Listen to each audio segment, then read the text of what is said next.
All right. All right, Shalom. We the Hebrew Israelites who come out week in and week out to prophesy the downfall of the simple kingdom called America, also known as Babylon in the scriptures. And first and foremost, before we get started, I want to give all praises to the Heavenly Father and His only begotten Son in their proper true names in the Hebrew tongue. Ka, Halayim, La, Yahweh, Ba'ashem, Ba'ashem, Ha, Rakah, Kodash, Ma'amah. Double honors to the Apostle Elders, a great millstone, also to our elders as well, down in the lane in God's Roller County. And with that being said, we can go ahead and jump straight into it, man. And also, Florida a little under the weather today, so we inside. All right, bring that first scripture out. This is Proverbs chapter 21, verse 16.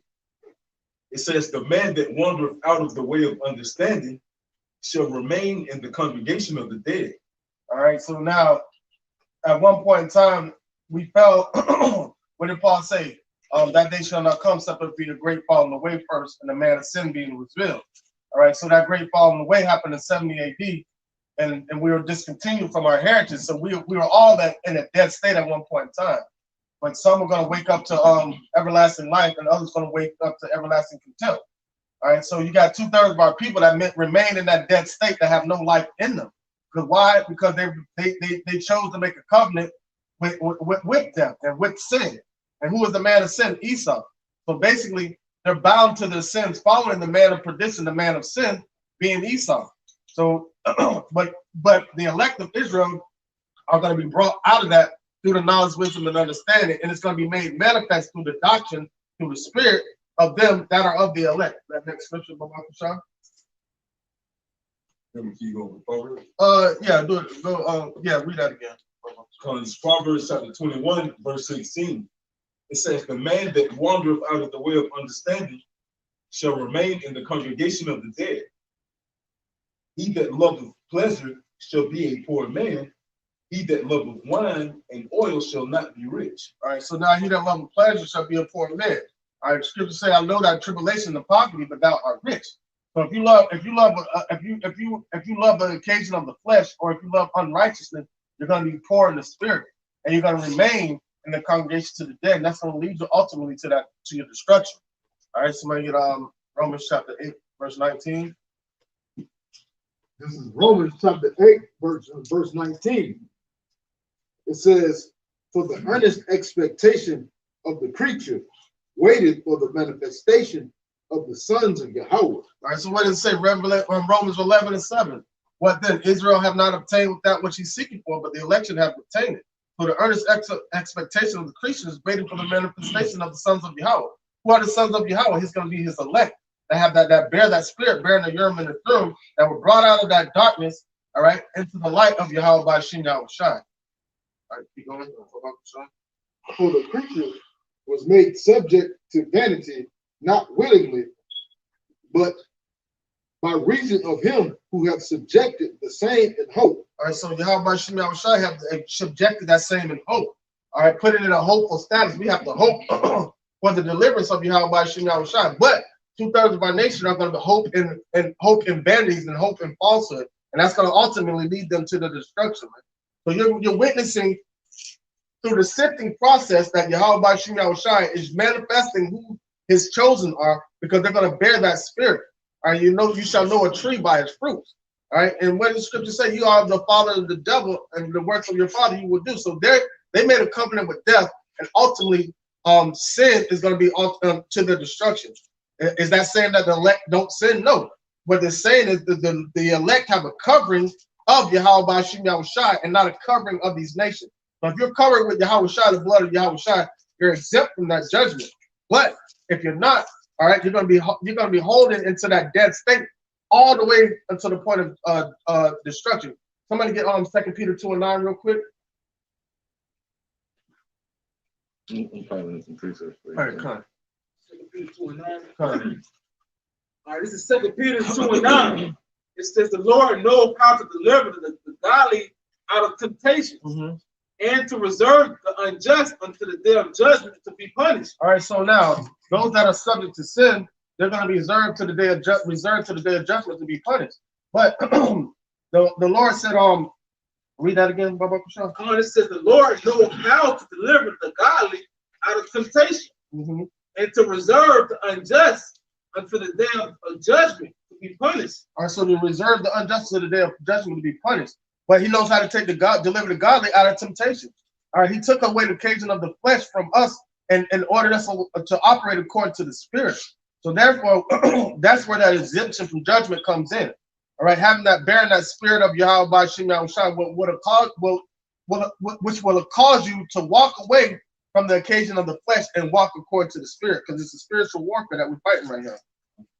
Yeah, so Come. And if I may add on, just like our elder told us before, man, hey, the Lord Yahweh Bashim Yahushua, hey, basically set something behind us, all right, to keep us going forward, and something in front of us. Well, actually, I said that wrong. Something behind us, all right, to keep us moving forward, all right, to not have us not to look back. There's something for us to keep us moving there, so we won't look back, man. You know, that fire behind us and that destination of the kingdom in front of us, man. All right, we're going to keep pushing. Why? Because we want to reach the kingdom, all right? We're also going to keep pushing. Why? Because we want to receive that reward of the wicked, you know, which is going to be destruction. yeah, brother. Can somebody get Jeremiah chapter 4, verse 3? All the way to 6. This is Jeremiah chapter 4, verse 3. It says, "For thus saith the Lord Yahweh Bashim Yahushua to the men of Judah and Jerusalem, break up your fallow ground and sow not among thorns." Right, so break up your fallow ground, meaning in your mind, and so not among thorns. All right. "Circumcise yourselves," verse 4. "Circumcise yourselves to the Lord and take away the foreskins of your heart. All right. Ye men of Judah." And that's the spiritual circumcision right there. All right, cutting away the flesh and the temptation of the flesh, and going and living according to the spirit. But to break up that fallow ground, you have to be able to receive the spirit of Yahweh by Shem Yahushua. All right. It says, "Ye men of Judah and inhabitants of And also Jerusalem." and once we break up the fallow ground within ourselves, what do? We go out there in the world and till the ground, meaning break up the fallow ground in our nation to the ones that are deserving to inherit that are of the first fruits. All right, so that's our mission and our job. Once we experience the spiritual circumcision within ourselves, we go out there and teach others and repetition to do the same. But only the elect are going to be able to receive that. 2/3 of our people are not going to be able to receive that. They're going to still be in that dead state. All right. Okay. This is Proverbs 15 and 14. The heart of him that hath understanding seeketh knowledge, but the mouth of fools feedeth on foolishness. And then what does it say? Life and death are in the power of the tongue. Right. All right. So the heart of the wise are going to seek knowledge, and they're going to feed knowledge. What did Yahweh say to Peter? "Lovest thou me? Feed my sheep." So Right. and we come in that spirit, feeding the sheep, the flock of Yahweh by Shem Yahushua. Right. And he say, the mouth of fools feedeth on foolishness. That's the Lord told us to eat this whole roll. But 2/3 they eat the wisdom of this world. All right. That's the fruit, just like the serpent in the garden. If I may add on, like in the book of Sirach, it says, "Every beast consorteth to its like." So, hey, the wicked going to take on to that foolishness, all right, but the righteous is going to take heed to the righteous. That's right. All the days of the afflicted are evil, but he that is of a merry heart hath a continual feast. A continual feast. Meaning the ones that are the elect are going to have a continual feast. That's right. They're going to continue to eat on and consume this roll. All right. But the ones that are foolish, they're going to despise it, man. So they're going to continue to be in torment in that dead state all the way till the end. So they'll bend their back down always, man, all the way to the end. Right. Proverbs 14 and 14. The backslider in heart shall be filled with his own ways, and a good man shall be satisfied from himself. The simple believeth every word, but the prudent man looketh well to his goings. So and those his goings are established. His feet are established by Yahweh by Shem Yahushua. So he looked well, meaning he's going to attain to this word, obtain to wise counsel. All right, but the fool is going to be foolish in all his ways. That's and he's going to seek and he's going to seek folly, and that's going to be the ways of his lifestyle, folly, foolishness. And that's the only thing that he's going to be able to comprehend. either the wisdom of this world or just straight foolishness and wickedness. All right. You got some more? Yeah, I got something for you. All right. This is 1 Corinthians 11 and 19. For there must be also heresies among you, that they which are approved may be made manifest among you. God, so they which are approved may be made manifest. And what is the scripture you just read? And Romans 8 and 20, 8 and 19. The creature, the earnest expectation waited for the manifestation of the sons of Yahweh. So if there wasn't those, read that part again. For there must be also heresies among you. Then heresy means sects, meaning sects, different groups, man, like ISUPK, IUIC. And that's why the Lord said, we're not going to be able to come together. The wicked going to be manifest, and also the elect are going to be manifest. Right. So all the way across the board. So without that, we're coming out here being contenders. Who are we contending against? We're contending against 2/3 of our people and these other nations. So, and it's being manifested on who they are. So the sons of God are going to be manifested also, and the sons of the wicked are going to be manifested also. Right, I'm finished. For there must be also heresies among you, that they which are approved may be made manifest among you. You know, that's the shift. So that's the sifting process. So now, it's, according to doctrine, is how the separation is going to happen. All right, according to doctrine, that's why it says, circumcise yourself and take away the foreskins of your heart. I mean, so how do you do that? Through the truth. That's the only way that you're going to be able to circumcise yourself, the spiritual circumcision, having the truth of Yahweh Bashim Yahushai, and those are the ones that are going to be manifested as the sons of God. Yeah. This is 1 Timothy chapter 4, verse 13. Till I come, give attendance to reading, to exhortation, to doctrine. So the Lord says, just to back up the brother Canuck, till he comes back, you must give attendance. I mean, you must pay attention to the doctrine, to reading, studying to show yourself approved, and exhortation and to doctrine, meaning building up those who are hearing you.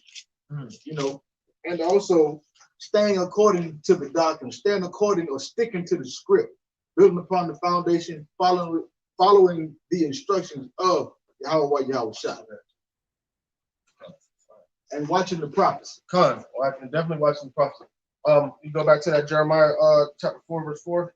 This is Jeremiah chapter 4, verse 4. So therefore you shall know them by your fruit, by their fruit. So when you go out there, you see all these different camps and everything set up, and then you see some say Yahushua, some say other things, some say others, but you're going to be able to declare who's who according to their fruits and their doctrine, man. What kind of company do they keep, and what are they teaching? And that's the sifting process that Yahweh should, and also their actions. All right. And also, if I may add on, man, hey, those camps not moving in unison as well, man. You know, hey, GMS and also the camps that umbrella from it, around the world, we speak the same thing. You can go to ISUPK, GOCC, whatever case may be. Hey, what is the market of peace?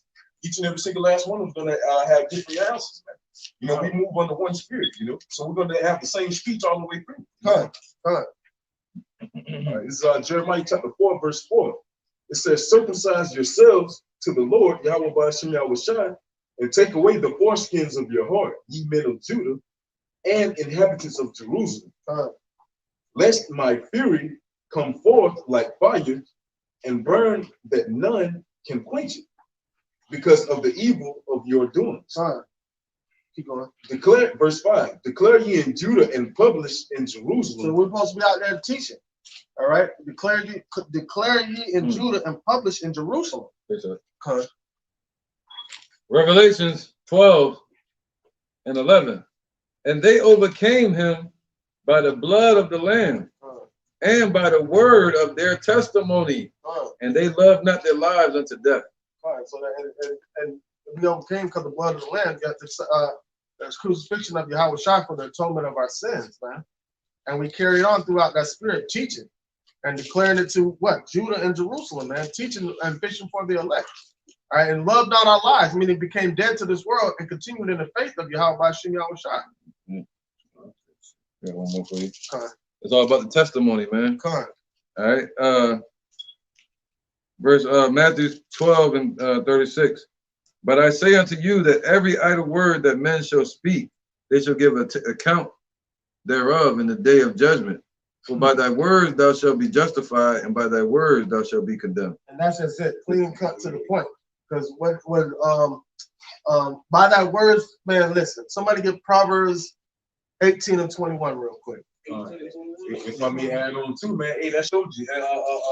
So by our words, we're going to be justified. You got all these other camps out here speaking this, that, and the third that the Lord Yahweh commanded him to speak. All right, it's talked about in Deuteronomy 18 and 18 on down. So if that prophet is speaking a lie that the Lord Yahweh didn't command of him, all right, hey, that is going to be required of that prophet. All right, you shouldn't be scared of that prophet. Why? Because he has spoken in presumptions. He's speaking out of his neck. So with that being said, like the elder brought out, hey, you should be speaking according to the testimony of the Lord Yahweh, man. And that's according to Revelation 19 and 10. That's the testimony of the Yahweh, the spirit of prophecy, man, which is a gift. So everyone is not able to speak that. Proverbs 18 and 21. Yeah. Wait, real quick. So if people really understood that scriptures by you being justified by the things you say, a lot more people would be more aware of the things that come out of their mouth. People just want to get out there in the highways and byways and argue with people and yell at people, shout at people, and they're not trying to edify. They're not trying to build up. You got a bunch of individuals that like to tear shit down, but don't want to do anything to build anything up. But if you really understood how serious it is for the words that come out of your mouth, what did Yahweh Shai say to them? He said, it's not what goes into the mouth that defiles for man, but what comes out of the mouth that defiles. This is what defiles for man. All right, because out of the mouth come cursings and blessings. All right, so if you can't understand how to bridle your tongue, that's because you don't have the light of Yahweh by Shai. So you'll let anything spew out of your mouth. Sirach 6 and 2. Extol not thyself in the counsel of thine own heart, that thy soul be not torn in pieces as a bull straying alone. So all over the place. Nothing else destroying itself. And that's what that's initially what they do, giving sacrifice of fools, and they really bringing destruction unto themselves, man. Yeah. Not being mindful of the things that they spew out of their mouth. And the fact of the matter is, they can't be mindful if they don't have the spirit within them to conduct the speech all right. You get what I'm saying? Right. I'm gonna skip over real quick. I'm gonna skip back over. Sirach 5 and 2. Follow not thine own mind and thy strength to walk in the ways of thy heart. So meaning following behind yourself. Because the scripture says the way that seems right up to a man, but the end thereof are the ways of death. Right. So you got to ask Yahweh Shai to deliver you from your own thoughts and put his pure thoughts in you. That goes all the way back to 1 Corinthians chapter 2. All right. And it says, how do we speak wisdom among them that are perfect, but not the wisdom of this world? But we speak the wisdom of Yahweh, the true wisdom of Yahweh by Shai. Right. It says, and say not, who shall control me for my works? For the Lord will surely revenge thy pride. All right, go ahead. What does it say? When the Lord shows up, every prideful thing on this earth shall be brought low. That's right, man. All right, and so blessed are the ones that are already low that he can lift up and exalt. Right. So that's the state of mind that we're to be in, ever learning, because education never stops. Knowledge, wisdom, and understanding never stops. You can learn every single day to the point that completion stops when we get into those new bodies, and the scripture says a man shall not teach his neighbor any longer. That's when we stop learning. But our learning process it goes forth until the day we leave this earth, depending on how we leave it. Right. Let's get back over. Sirach 6 and 2. Extol not thyself in the counsel of thine own heart, that thy soul be not torn in pieces as a bull straying alone. Because that's what's gonna happen to you when Yahweh Shai shows up, man. He's gonna rip you to damn pieces. Like if you don't refrain from wicked speech coming out your mouth, man. Right, and bulls have to be guided. Other than that, they'd be tore themselves apart. Right. They didn't kill their own self. And that goes back to with James chapter 3, bridle in the tongue. They use the bridle to what? To control the horse and control the bull. Right. Thou shalt eat up thy leaves. See, being fell out the truth. And lose thy fruit. All right, so their work will be in vain. Con. And leave thyself as a dry tree. Hmm. All right, so they'll leave themselves as a dry tree, man, if they don't do this correctly. Con. Ultimately, the Lord removed that from them little by little. Remove that spirit from them. Con. Proverbs 18:21. Right, because the Lord said when He shows up, your tree better bear fruit, and it better be the right fruit. It's like how He cursed the fig tree. Right, because other than that, there will be no harvest. Con. You know, other than that, it's set up to be used amongst the nations, or to be cast under the foot of men, to be trodden or burned. Because when Yahweh saw the fig tree afar off, he ran up to the fig tree hoping to get fruit off to eat. The work. So, the work, right. So imagine you being that tree, and one of his precious servants come to you wanting to eat, and you have no fruit to give him. He gonna curse you just like how he cursed that tree. You know? Proverbs 18:21. Death and life are in the power of the tongue, and they that love it shall eat their fruit thereof. All right, so they that love it, so the scripture said 2/3 of our people have made a covenant with death. They found pleasure in unrighteousness. So they're going to bear and eat the fruit of that. But the ones that are of life, they're going to bear and eat the fruit of life, which is knowledge, wisdom, and understanding of Yahweh by Shem Yahushua. Go ahead, bro. This is the book of St. Matthew, chapter 15. Let me get to the point. This is verse 11. Not that which goes in the mouth defileth man, but that which cometh out of the mouth, this defileth a man. Good, and that's basically straight to the point, man. Whatever, by your words you shall be justified, and by your words you shall be condemned. So what manner, not only in your words, your actions also.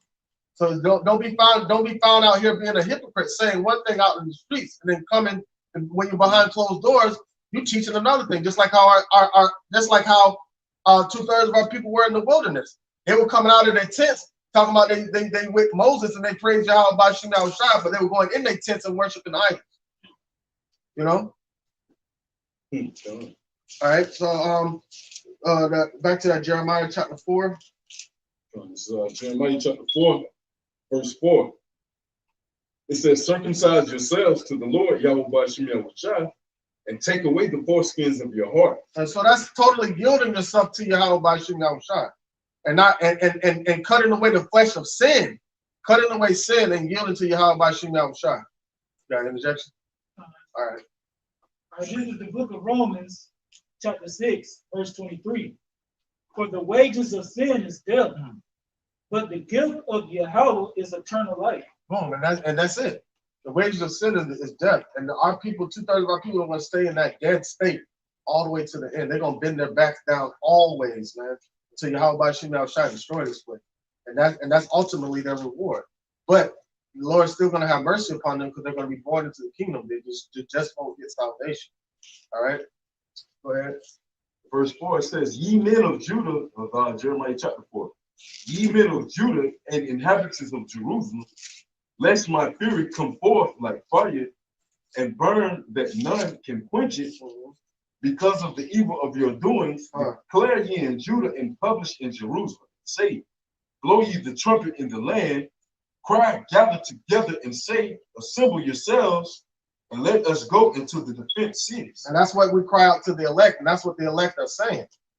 All right, so we don't just Lord willing, I'm part of that number, but the elect are not just going to receive this knowledge and just keep it within themselves. They're going to go out and proclaim and publish this out in the highways and byways, letting these other nations know their doom, and letting these other nations and 2/3 of our people know their doom and their destruction, and giving hope unto the elect. Because it's all about the hope. What are you going to find hope in? All right, what are you going to find hope? Are you going to find hope in this world, or in hope in the flesh, and hope in arms? Or are you going to find hope in the spirit of Yahweh by Shem Yahushua? You have one for Mark? All right. That's the book of Joel, chapter 2, verse 1. Blow ye the trumpet in Zion, and sound an alarm in my holy mountain.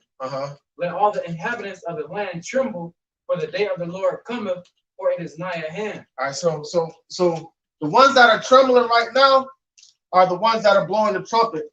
But what does it say? If a trumpet give an uncertain sound, who could prepare themselves for the battle? So that's why life and death are in the power of the tongue. Because if you're out here teaching these people's lies and not warning them of the destruction, you're setting them up to die. So you're going to reap that judgment also. But if you're telling them about what's happening in sincerity and truth, guess what? The Lord will reward you for that with everlasting life. All right, somebody want to get an uncertain sound trumpet? I just had it. But I got off of it. So somebody grab it again. I was holding it, man. Go ahead, bro. This is 1 Corinthians chapter 14, verse 8. It says, for if the trumpet giveth uncertain sound, who shall prepare himself to the battle? Right. So if you're not telling them about the, you know what I'm saying, Revelation 13 and 16, how are they going to prepare themselves for it, man? How are they going to prepare themselves for it? That, man, they'll start implementing that thing. You'll be like, you'll have, if it was left up to these individuals that are teaching falsely, you'll have the elect standing in that line ready. But the Lord, the Yahweh Shemel Shai is going to put men out here on the highways and byways bearing his spirit, bearing the Urim and the Thummim, that's warning the people, that's giving blowing the trumpet at the right tune and the right vibration to Yahweh Shemel Shai. And also, like the elder said earlier when he brought out the scripture, you have sex, man. Hey, so those particular counts, they got to get those 2/3, man. But also, with that being said, it shows you that they're giving that uncertain sound. Oh, yeah, for instance, Revelation 13, man, the mark of the beast, all right. Nate the Snake, the YUIC head leader, it's June, ain't no microchip. Or it's August, you know what I'm saying? And it's here, you know what I'm saying? So what now? What do you tell your people now? Oh, do you say I was wrong? Do your pride get in the way? Pride go before destruction, man. Good.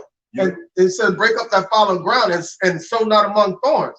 So what are we supposed to do? We condemn sects like IUIC. We're not trying to do a unity camp with them, all right? Because we're not trying to build among their foundation, because that's another foundation that Yahweh Shai did not build. So we're not sowing among thorns, all right? We're trying to destroy their foundation and build upon the foundation that was set from Yahweh Shai to Peter and the 7 churches of Asia Minor, and which were those same individuals are out here today doing the same thing to reap their reward that was promised to them by Yahweh Shai when he was here on the earth. I appreciate for you. Huh. Matthew 7 and 13. Enter ye in at the straight gate, for wide is the gate, and broad is the way. Somebody get 2nd Ezra chapter 7. That leadeth to destruction. Broad is the way that leadeth to destruction, man. And many there be that go in thereat. Many that be that go in thereat. So you got Christianity everywhere. That's a broad way. And what is the IUIC? Is a different. It said here's a sea is set at a great place, and yeah. All right. So you got to go through the affliction. All right, just like how Yahweh Shai went through the affliction. But Yahweh Shai said he's not going to allow us to go through it like he went through it. But our faith is going to be tested. But within that, what the rest of the world perceives as weakness, Yahweh Shai is going to show his strength. He's going to show his strength. Like people find strength in death nowadays. They find strength in the flesh. They don't find strength in life, because the life is the words that we speak of Yahweh Shai. They don't see any life in that. They don't see any value in that. So anybody that doesn't see any value in what we're teaching, they are going to remain in the congregation of the dead. All right. You don't want to be sitting. You don't want to surround your life around corpse. You don't want to surround your life by dead things. So you want to surround yourself by the living, man. Something that if you have a bowl of fruit and there's one rotten fruit in that bowl, it'll cause all the rest of the fruits to be contaminated. So that's why it says what he said earlier. You shall be you shall take to thy kind. Oh, kind, yeah. Every beast consorted to its way. Yeah, kind. Matter of fact, real quick, somebody get Sirach 33 and 14 real quick. Because there's a battle going on right here. It's a battle against life, against death, against light, against darkness, man. Yeah, 33 and 14. All right, so the book of Sirach, chapter 33, verse 14. Good is set against evil, and life against death. All right, life against death, man. We're out here teaching life amongst the dead. We're trying to. What did Yahweh Shai tell Peter them to do? It says, raise the dead, heal the sick. Yeah, they were physically doing that, but we're talking spiritually right now. Yeah. Huh. Ezekiel 37 and 7. So I prophesied as I was commanded, just like Ezekiel. just like Peter. Huh. And as I prophesied, there was a noise, and behold, a shaking. And the bones came together, bone to his bone, right? Result to his light, right? Huh. And when I beheld, lo, the sinews and flesh came upon them, and the skin covered them above, but there was no breath in them. There was no breath in them. There was no breath. The word wasn't in them. They remember themselves as being Israel, and Israel was coming together. Right. That's your unity camps right there. There you go. But there's no breath in them, man. They don't have they don't have that breath of life. They got halitosis. They're killing people with that shit. They got leaves. They got leaves, but no fruit. No fruit. You know, leaves you can only do a little with. You know, they wither away, and they you can't replant those. Right. But fruit you can plant, and it continues on. Right. All right. The seed that's what's in it. Because the fruit will fall from the tree and hit the ground, the fruit will rot. Right. And once that fruit rot, what's within that fruit? The seed. The seed will continue to go into that ground, and another tree will sprout up from there. Not with a leaf. Not with a leaf. So you can't do nothing with that. Knowing you're an Israelite is not enough. All right. Where was that? Okay. It says what? They had no breath in them. Then said he unto me, prophesy unto the wind. Prophesy, son of man, and say to the wind, thus saith Yahweh, just like he said to Peter. Come from the four winds, just like becoming a fisher of men. O breath, and breathe upon these slain, that they may live. So I prophesied as he had commanded me, and the breath came into them, and they lived and stood upon their feet, an exceeding great army. And so with that exceeding great army, with the breath, the spirit of Yahweh Shem Yahushua within them, they're going to continue to breathe out over the sea of people, fishing for the elect, and bringing them in, waking the dead, healing the sick. All right, all that goes back to what is it, Revelation 22? Yeah, I got a precept for you real quick. This is Second Ezra 9 and 20. So I considered the world, and behold, there was peril because of the devices that would come into it. And those devices is part of the sifting process too, because those devices are going to distract 2/3 of our people, because they're going to follow after their authority, the devil. That's right. And I saw and spared it greatly, and have kept me a grape of the cluster and a plant of a great people. Grape of the cluster, which has that seed in it, and a plant of a great people. So that one plant is going to bring back the elect. Are going to bring back Israel back into the kingdom. Ultimately, that one plant, the elect are going to be preserved all the way to salvation. They're going to have that life, and those are the ones that are living at this moment right now. But 2/3 of our people are still in that state, falling after their authority, which is sin. And ultimately, their authority is sin. Ooh. But Esau, being the man of perdition, all right, is in the driver's seat. He's the one holding the gavel, right? All that is sin. Follow me, boom. And our 2/3 of our people don't even understand what they're following. They don't understand they're following behind death. That he's blowing the. We pipe unto the elect, and he's piped unto the 2/3.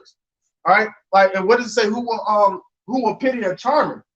All right, so now you falling after a snake and you getting bit, right? Who's gonna pity you?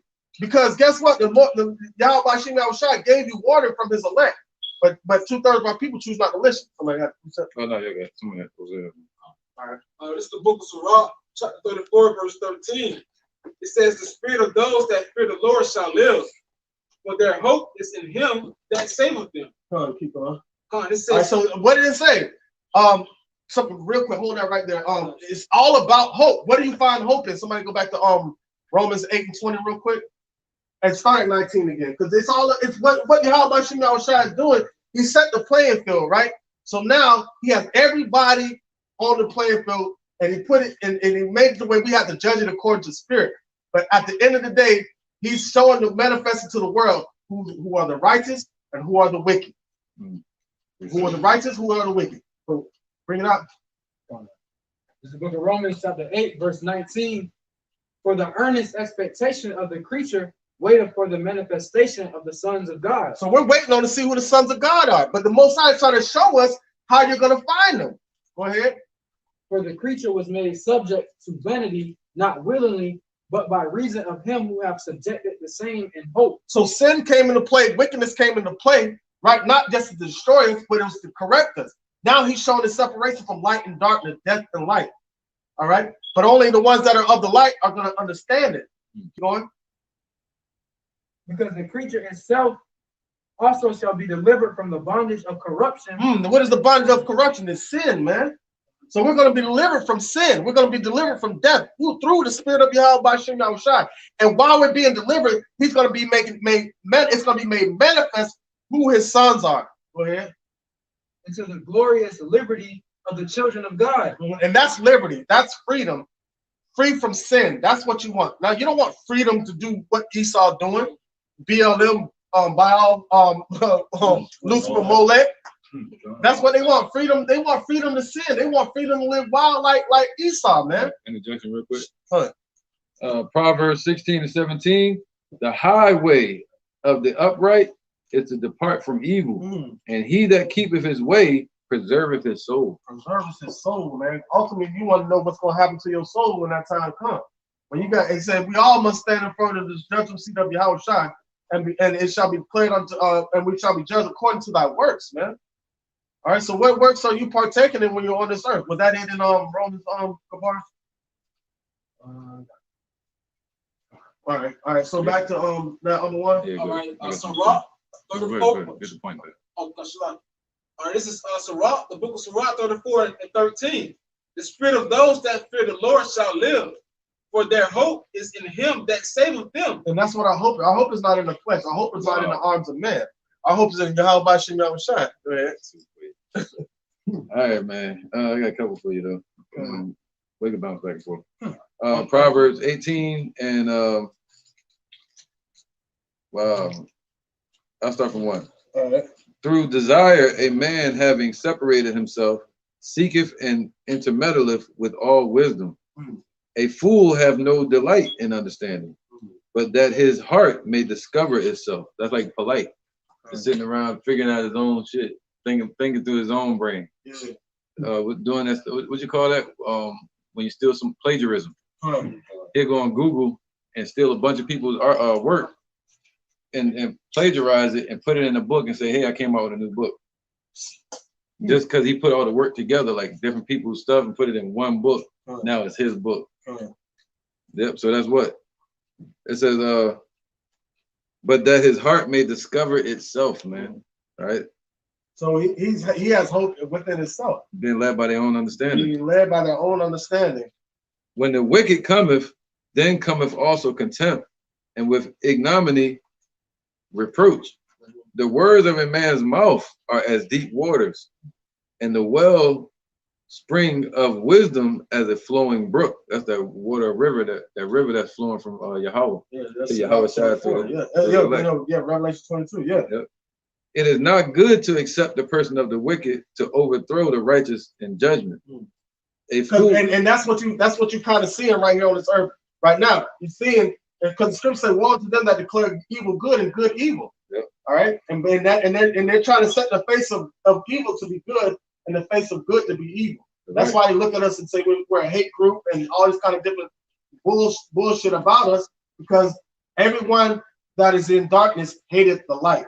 Right, it's a folly is held in great dignity. God. A fool's lips enter into the contention. Man, what did you just say? Folly is held in great dignity. Y'all remember the song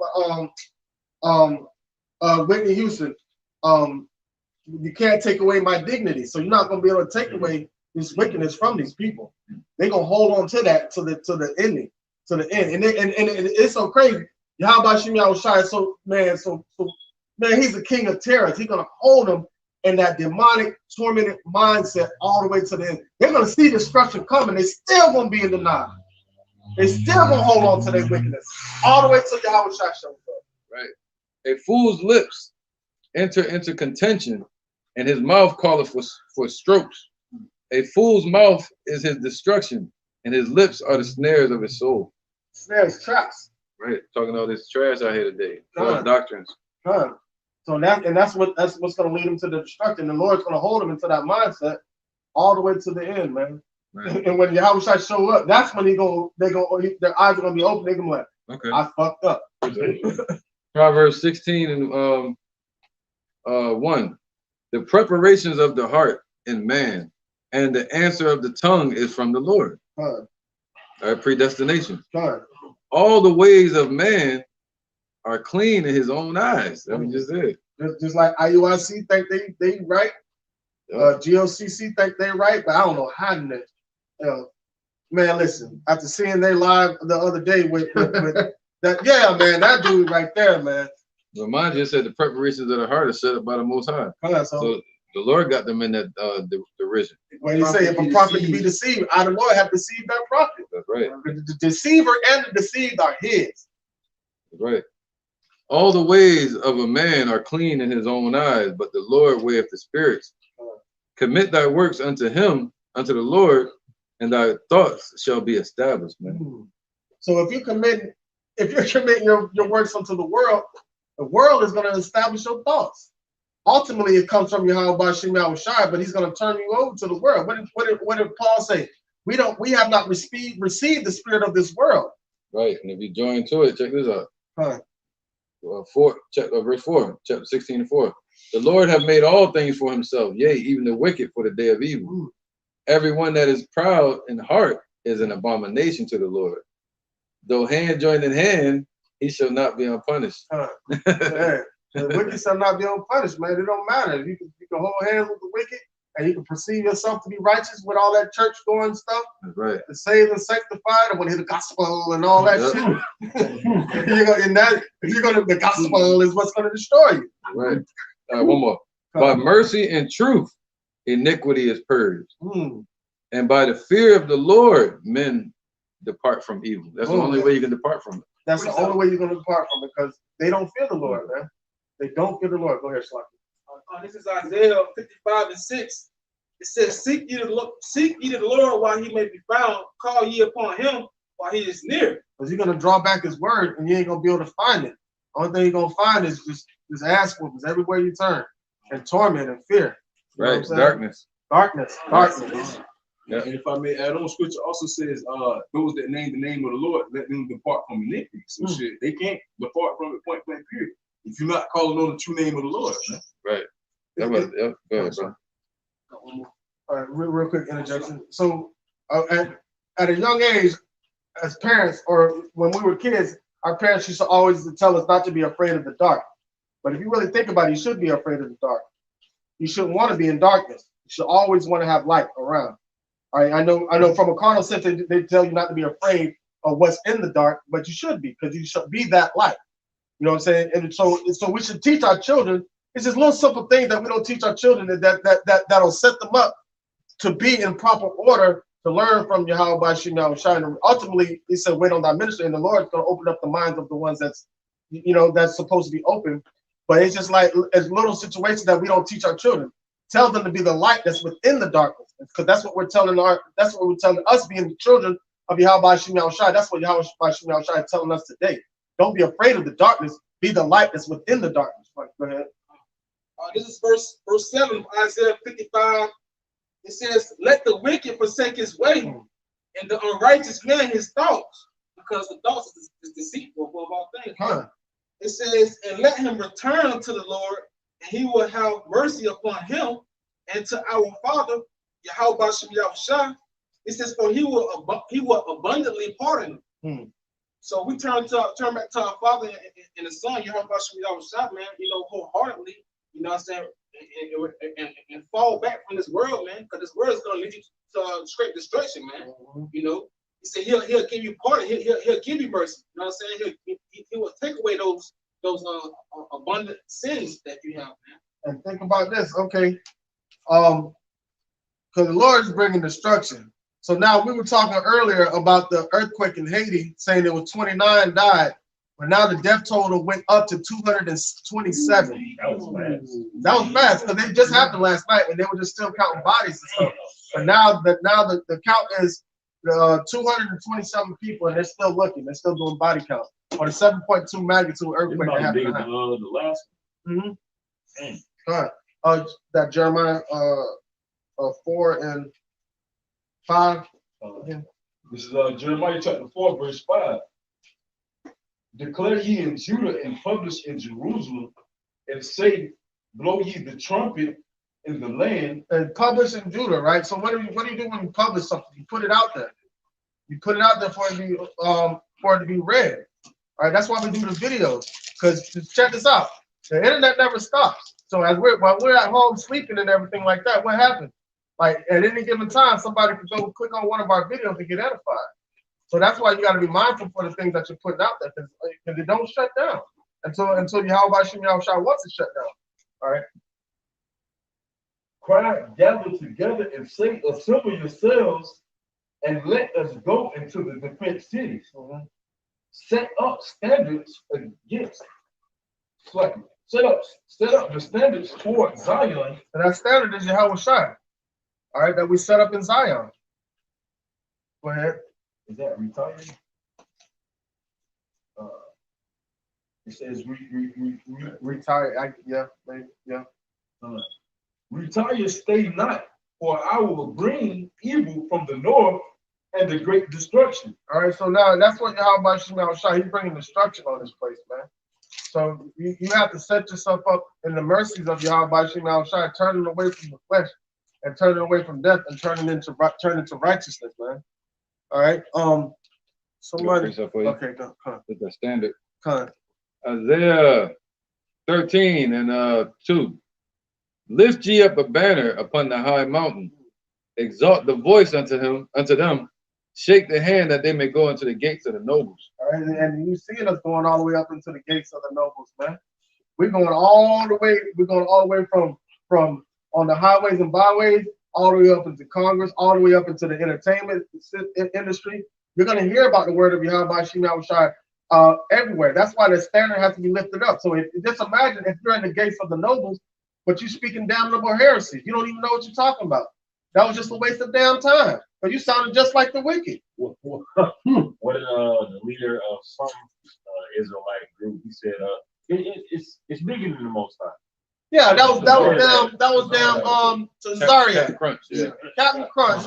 Talking about some polite, with all the knowledge you have, why don't you take that and apply to something that's bigger than God? Even polite was like, yeah. As soon as he said it, he thought he was like, nah, I didn't. Everybody say it looked like he kept a straight face, like he didn't say nothing wrong, in my opinion. Yeah. It looked like he felt like he didn't say shit wrong when he said that. Even when polite rebuttal, he still was like, I got them all. Because he Right. First of all, if you standing boldly for the word of Yahweh Shem Yahushua, and you supposed to be a prophet, it shouldn't be nothing more than the Lord. Of course. So that make him look like a fool for what he said out his mouth. That's why Polite said what he said, because he was like, he said, "You ain't you an Israelite? Ain't you supposed to be for the Lord?" But it's something more than God. That's why he looked stupid. That's why you gotta stay away from him. What it did, going to the enemy. like an heathen. They look like an heathen. What it did is show, like poker terminology. He showed his hand. He showed what he's really about. He's really about that money. He ain't about the Most High, man. He might scream, Yahweh Shem Yahushua. What do Yahweh say? There's some that'll come up to me like, haven't I cast out devils and haven't I prophesied in thy name? He said, get thee away from me, you work of iniquity. I never knew you. Did I sell oils in your name?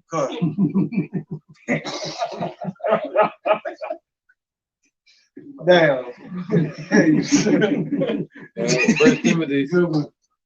First Timothy's 5 and 1. Now the Spirit speaketh expressly, in the latter times some shall depart from the faith. He lost faith right there, man. Right. That was a faithless comment. Lack of confidence. First Timothy's 5 and 1. Giving heed to seducing spirits and doctrines of devils. Speaking lies and hypocrisy, being a hypocrite. Having their conscience seared with a hot iron. See, it's like embedded in his brain. That's why he ain't budged. When he found out he was wrong, what's it called, rebuked him, it ain't even bother him. That's just seared into his brain to be that way.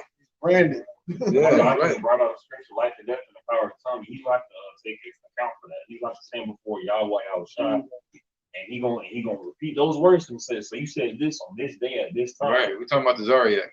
Come on. Just in case you didn't know. Yeah, people forget, you know what I mean? One that said, he said, I'm up to the beast of spirit. Yeah, he got his conscience seared with a hot iron, man. It's like imprinted in his brain to be a hypocrite. And therefore, when it's seared like that, that means the Lord ain't gonna let him go back from that, man. He ain't flinch. He ain't flinch at all. Because body, the rest of his congregation is going to have that same body. You got the same spirit, man. Just like Johanna, man, the hustler.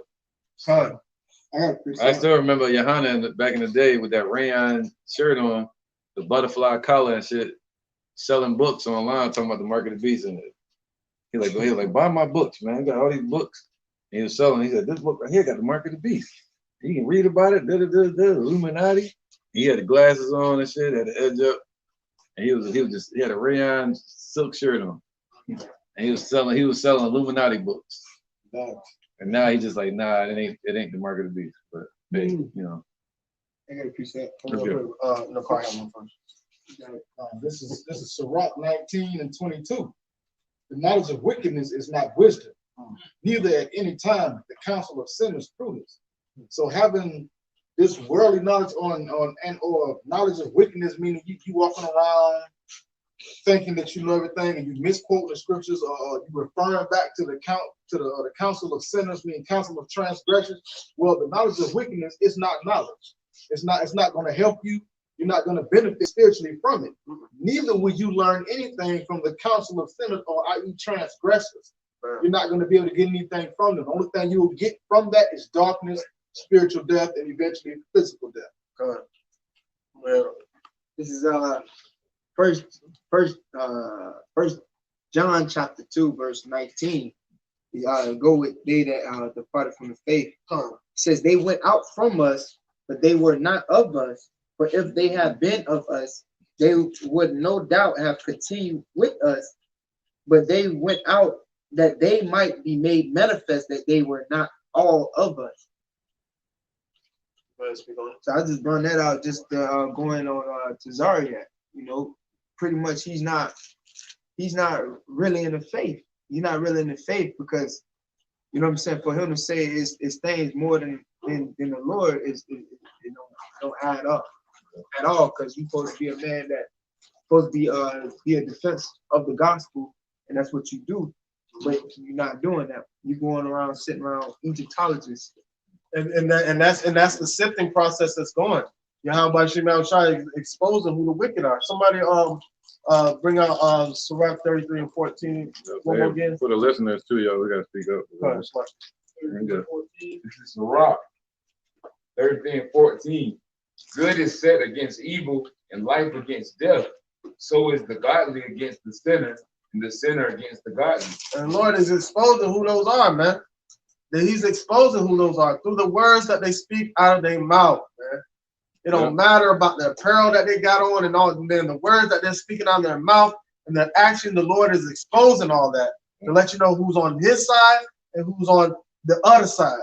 Like when Moses came out the mount, he said, man, who is for the Lord and who is for this horse calf, golden calf right here? And then that's the same thing. That's calling out the same thing today. Who is for Yahweh Shemel Shai, and who is for these idols, and who is for the flesh? And the Most High is doing the sifting process, and He's using His spirit, the doctrine. Somebody get Isaiah 34 and 16, Baba Prashant. Right, just like He used the wilderness as a sift. And we in the wilderness. Esau's made the whole world a wilderness, man. Right, but the Lord used the wilderness as a sift to separate the ones that was going to rebel against Him. Correct. And they're still in that same spirit today, the spirit of rebellion. But now we set in the time of He said, when knowledge is going to increase. Correct. Yeah, but we don't have to battle. One second, brother.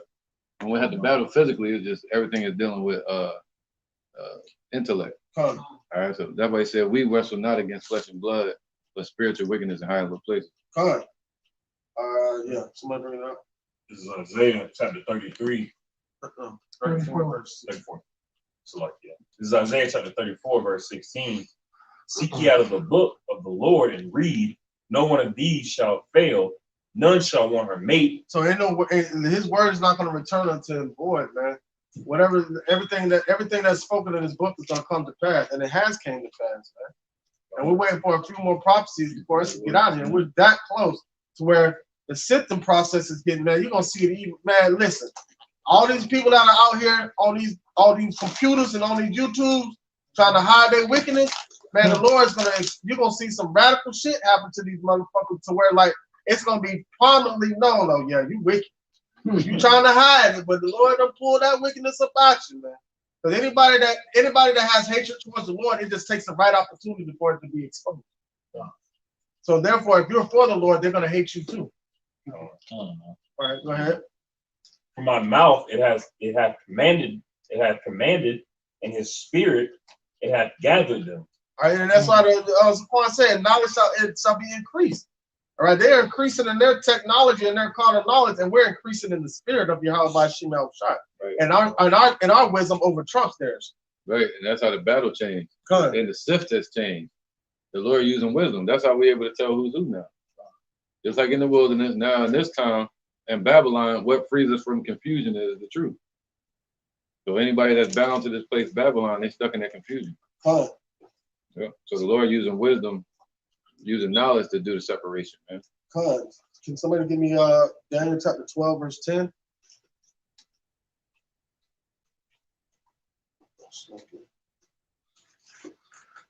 Quick. This is Wisdom of Solomon, chapter 10.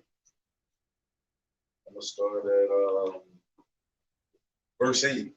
It says, "For regarding that wisdom, they got not only this hurt, that they knew not the things which were good, but also left behind them to the world a memorial of their foolishness, so that in the things wherein they offended, they could not so as much be hid." And this is talking about the 5 cities of Sodom and Gomorrah, man. All right, so it was left as a representation of what not to do. All right, especially with the date of the city that's spiritually called Sodom and Egypt. Man. So, hey, that was set for a prime example of what not to do, but yet, shit, hey, America doing it. Yeah. All right, verse 9, it says, "But wisdom delivered from pain those that attended upon her.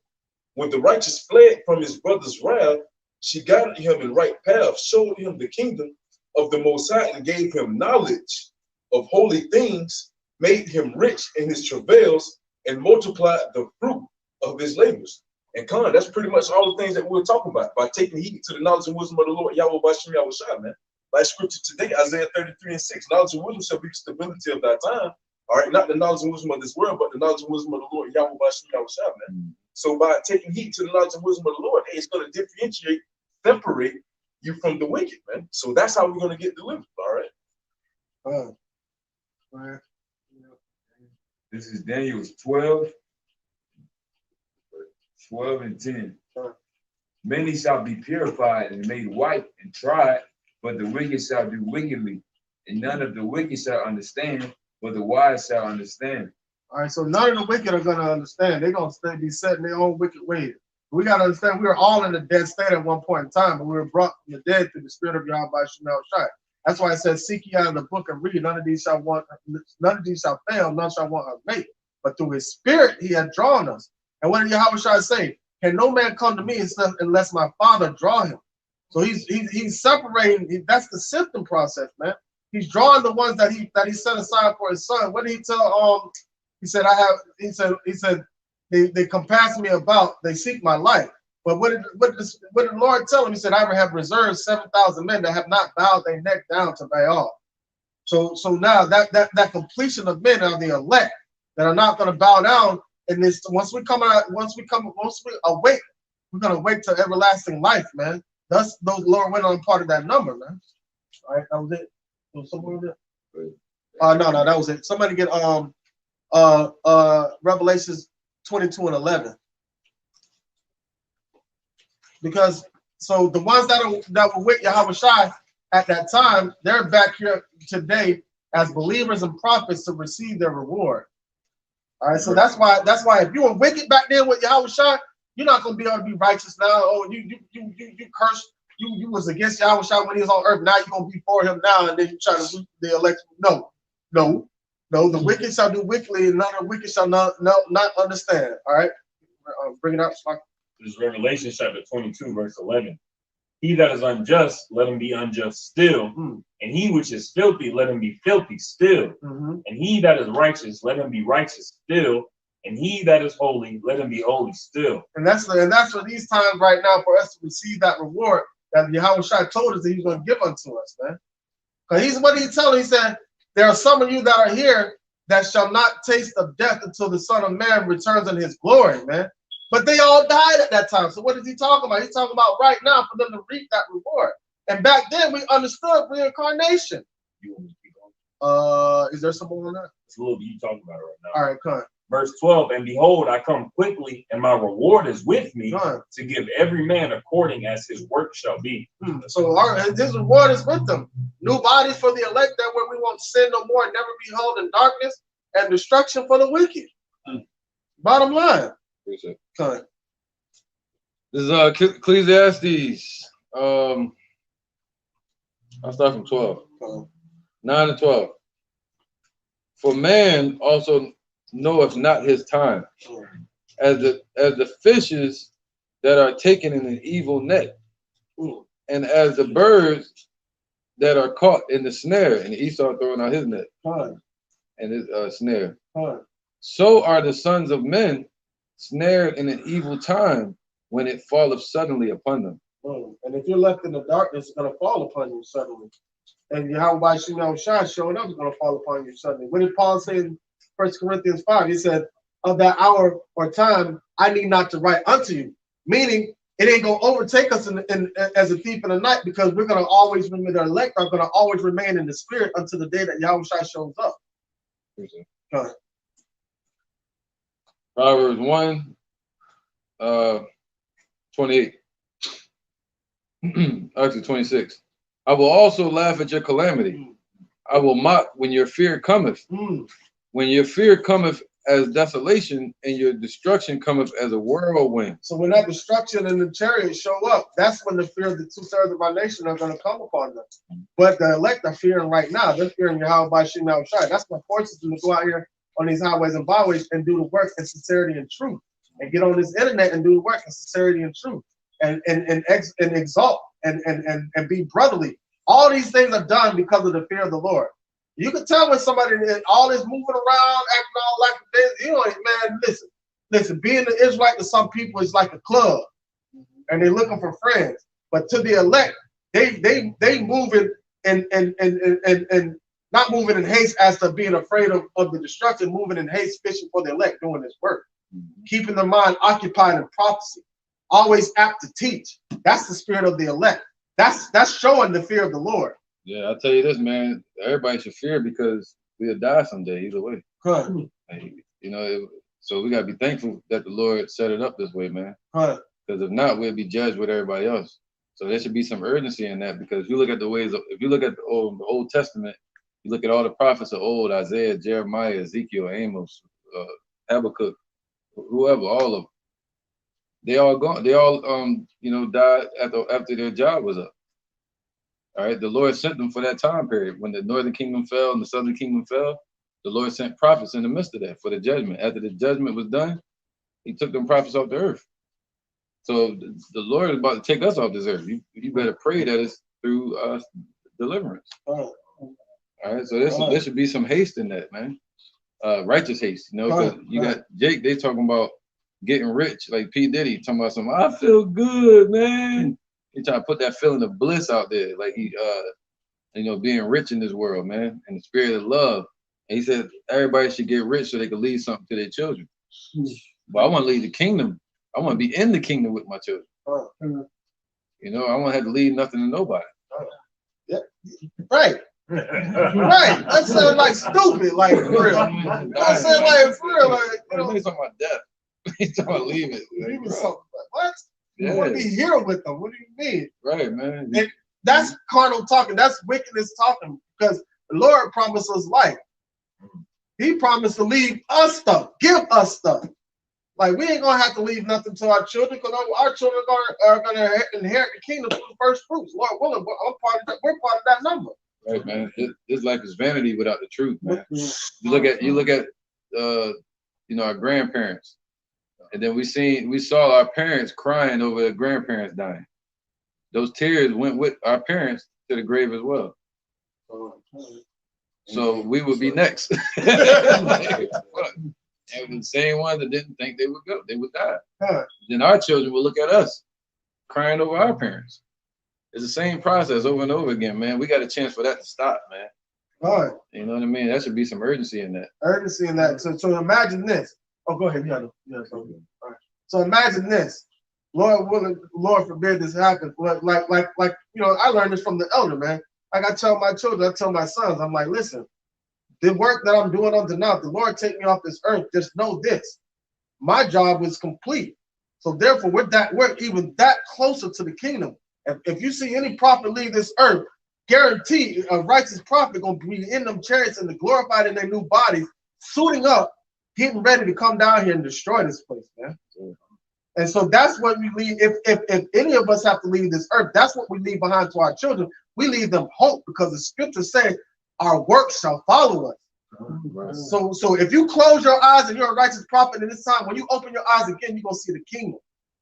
And knowing that, without that, we have no hope, man. Can you imagine if you ain't have prophets around, how scared everybody would be right now? You know what I'm saying? And our people are so, 2/3 of our people are so dumb, they ain't got the unction to be afraid. They standing right in front of a venomous serpent ready to bite them, and one little prick can poison their whole existence, and they sitting there charming it. This shit gonna bite the fuck out of them, man. But you have the elect that are calling out, that's a goddamn snake. And you get out of the way of it. I tell you what, you want to stay right there? There's some other people that are wandering around about to follow behind what you're doing. Let me go talk to them. So we're not gonna sow among thorns. Somebody get Proverbs 1:26. We finish it off. This is 2 Ezra chapter 15. I'm gonna start at verse 10. It says, "Behold, my people is led as a flock to the slaughter. I will not suffer them now to dwell in the land of Egypt." I just want to bring that out just to show that how our people, they are that flock that's standing before a serpent, and they being led to the slaughter by trusting in Esau devices, thinking that it will help them from a plague. From a plague. Read that last part again. No, it just something went off in my head real quick, because he said, I would not suffer for them to go down to Egypt. Meaning he's gonna leave something for them to have hope in. Because if not, we would be forced to go down to Egypt, but we have a choice now. See, Esau don't give you no choice. The Lord gave us a choice. All right, you can go down to Egypt, but hey, you got kingdom over here. You got life over here. We got death. Hey, which one you want? Life or death? All right, we already know y'all gonna choose death, so I'm gonna force y'all over there. But my elect, I'm not gonna suffer them to go down to, meaning I'm not gonna allow them to go down to Egypt. Because what did the scripture say? If it were possible, they will even fool the very elect, but the Lord won't allow the elect to be fooled. They will always remain in everlasting life all the way to the end till we get the new bodies. Yeah, precept. I get it. Oh, you got the Proverbs. Yeah, Proverbs. Somebody has Proverbs. 1:26. Yeah. It's the book of Proverbs, chapter 1, verse 26. The point is, they'll be led down their own way, fruit their own way. I also will laugh at your calamity. I will mock when your fear cometh. When your fear cometh as desolation, and your destruction cometh as a whirlwind, when distress and anguish come upon you, then shall they call upon me, but I will not answer. They shall seek me early, but they shall not find me. For that they hated knowledge and did not choose the fear of the Lord, they would none of my counsel. They despised all my reproof. Therefore shall they eat the fruit of their own way and be filled with their own devices. For the turning away of the simple shall slay them, and the prosperity of fools shall destroy them. All right, so they'll be destroyed in all the devices and the wickedness that Esau set up, the traps that Esau set up. They're going to be led right into that, to their own slaughter, man. And what the Most High is doing is showing you that we think we're that far from animals, but we're really not that far from animals. The only thing we have different from animals is speech. But other than that, because but think about it, what do animals go according to? Instinct. According to beastly instinct. What do the sinners go through? According to fleshly instincts. And the only thing that separates humanity from the animals is the spirit of Yahweh Bashim Yahushai. Right. You can't say building a city because ants can do that. Right. And also, like in, I want to say Corinthians, like, hey, the law is also giving us to separate us from brute beasts. Right. That's why exactly. Esau and these heathen are considered as beasts, right? Because they don't have a law to set a list of morals or moral compass. Yeah, kind. The law of circumcision actually, like, getting your child circumcised, it's so that way to differentiate us from beasts, specifically. So So, and the spiritual circumcision is to differentiate us from beasts, right? So that's the only separation is the knowledge, wisdom, and understanding of Yahweh Shem Shai from that separates humanity from beasts. Right? Separate, holy, to become holy, man. Separation. That's why he said we should make man in our image. Fine. Wisdom, dominion, and laws. Laws, wisdom, and dominion. Right. Con. And what else? You can't say cities because you can't say internets because what is that? Fungus? They create their own internet and communication system. So if you think about it, Crickets make music. right. We gotta look at the news to see when it's gonna rain. But you see cows hauling ass. You know what I'm saying? 10 days before the rain starts coming, the hurricane starts coming. We standing here like dummies. They can't even say talking because whales, first animal created, and they talk. They got one of the best communication systems on the earth. And that's this communication system that the that submarines use. Dolphins too. Yeah, dolphins too. Yeah, so they can all communicate and talk. You heard dogs talking shit on the damn internet. Oh, you would? Yeah. So really, the only thing that separates us from animals is the laws. Huh. That's it. Wisdom. And that's the distinction. But if you become a lawless nation, or like 2/3 of our people have become being hard-headed, they just love the occasion of the flesh. They just want to be beasts. They want to be animals. Just like Esau, caveman. What Esau called them on the news when they be out there. Bunch of animals out here riding, but yeah, Esau get out here. Yeah, just a bunch of unbothered kids just feeling some type of way, just letting off a bunch of steam. But yet when it comes to us, we have the laws that's actually giving us. They go call us according to what we should be because we're not abiding by law. Exactly. So that they spiritually know who we are, so they call us animals, mocking us. Look at them, Lord. They acting like animals, the ones you gave your laws to. Right, and that's the accuser of his brother. That's how they accuse us in front of the Lord, man. Yeah, what I think it's Haiti. The word Haitian means cannibal or something. Something like that. It's either Jamaican or Haiti. One of those words means a cannibal. Then you got the Indians, which means savage. They call them savages. You know, and they call them thugs. That's where Tupac got the word thug from. They call them thuggies. Anybody rebelling against the government. So they call them savages, man. So we got to civilize these people. And that's what they were doing. You know, they say, well, let's put them in slavery so we can bring everything up to a common civilization. You know what I mean? So where they had banks and businesses and suits and ties and shit. Yep. And all that is just illusion to corrupt you. Because you think this system is a form of civilization. It's not. It's not. It's deception, man. That's all it is. Right? Yeah, look at one of the last ones that gave in. What was his name? Red Bull? No, it was Sitting Bull. Yeah, I said Red Bull. You guys trying to get wings and shit. Yeah, if you ain't said that, we go run with it. That's just what it is. But Sitting Bull, he was one of the last ones because he knew once. And what they do, they put pressure on them. They put syphilis and smallpox, in their blankets. Kill their livestock, kill their food sources. Kill their food sources, left them out there, and then you had some that was selling out. Training their children in boarding school. Yeah, you got some that was joining them. You'll see them show up with badges. Like, look, he gave me a badge. You know what they doing today? You know what I'm saying? Basically putting it out there, leaving you nowhere to go back into the country. That's right. Come right back out. You know what I'm saying? Same Which thing. makes truth to true. You should go to the enemy for the one of all things. Right.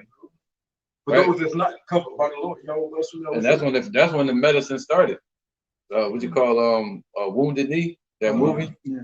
They started giving them that red medicine through the window, and they didn't want that. Yep, they couldn't use the herbs no more, so they told them to do that. Yep. Yeah, man. They're still doing it to this day. That's right. To this day, through the window. Ain't that something? You go out there and get this. That's some brothers. They modified it a little bit. Spiritually the same thing, though. All right, this is St. Luke chapter 21, verse 34. It says, and take heed to yourselves, lest at any time your hearts be overcharged with serpents was surfeited in drunkenness and cares of this life. And so that day come upon you unawares. So our people, man, clinging on to this life, man. You're gonna get Clinging on to the death, really. clinging on to this death, man. You know, it's gonna it's gonna cause you to be put to death, man. You know, quick, man. Especially when you're not looking at the prophecies, not looking at what Yahweh Shai is saying, man. You know, because he's giving you warning. He's telling you what to do before this unawares of destruction come, man. So if you're not taking heed to it, then it's gonna come upon you. So to think about it, when Stephen or Stephen, however you want to pronounce it, when they stoned him to death, right? And as he was being stoned, he looked into the clouds and he saw Yahweh Shai, and he was asking, he's like, receive my spirit. There's hope in that, but imagine what 2/3 of our people gonna see when they being destroyed, when the destruction comes, and they look up in the clouds and they see Yahweh Shai, but a stern look on his face, like how your mama used to do when you do something wrong and she got the belt in her hand. That's their final moments when they leave this earth. That's what they're gonna see that's their final moments. But even if we perish, not perish, but if we die, sleep, right? As we go to sleep, it's gonna be like a dream.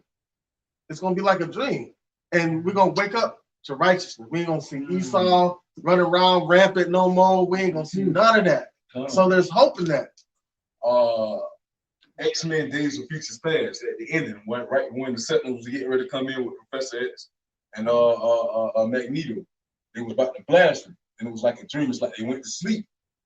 Then they woke up. They was back in school. Everything was back to normal, man. Escaping that destruction, you know. You know, same thing with the elect. You know. Oh, somebody get was it Psalms 126 or 123?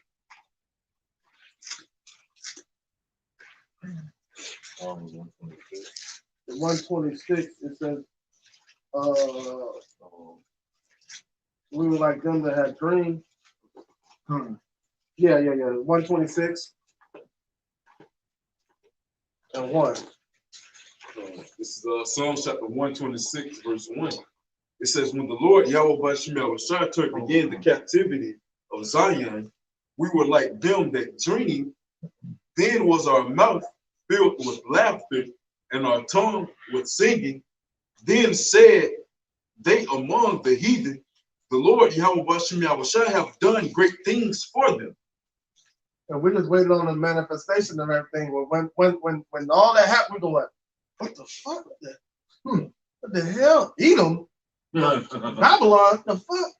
Where all this smoke coming from, man? Man, listen. We're gonna be at that point, we're gonna be perfect.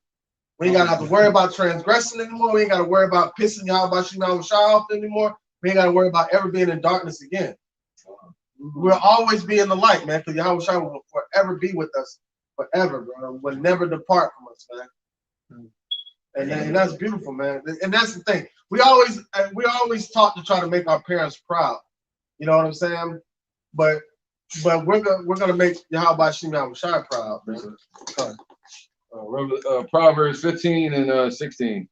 Better is a little with the fear of the Lord than great treasure and trouble therewith. Great treasure and trouble therewith. So what it would profit a man if he gained the whole world and lose his soul, man? So the little bit of faith that we have, the Lord is going to give us a token of many. He said, because you have this little faith, actually I'll give you a reward in this minute. Paraphrase. All right, so it's better to have this little bit of faith than to have all these riches in this world, because all of this shit is going to be destroyed anyway. Cars, all this. Listen, though, we don't even need half of this stuff. Like, we don't need all these cars. We don't need none of that, bro. We don't need nothing, bro. Like, even with the infrastructures and buildings that are back in the past, they're still trying to mimic that technology, that type of infrastructure with the technology that they have today, and they can't do it. That's why buildings falling over and all kind of shit like that. You know what I'm saying? But Esau made it an illusion that we need all these things. We don't need cars. We got places. Right. We said we're gonna make the Lord proud, right? Proverbs 15 and 20. A wise son maketh a glad father, But a foolish man despiseth his mother. That's talking about Jerusalem.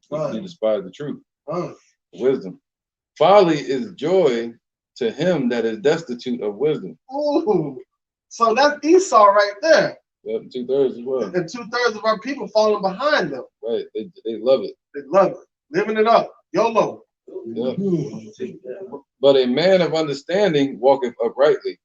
Without counsel, purposes are disappointed. But in the multitude of counselors, they are established. A man have joy by the answer of his mouth, and a word spoken in due season. How good is it?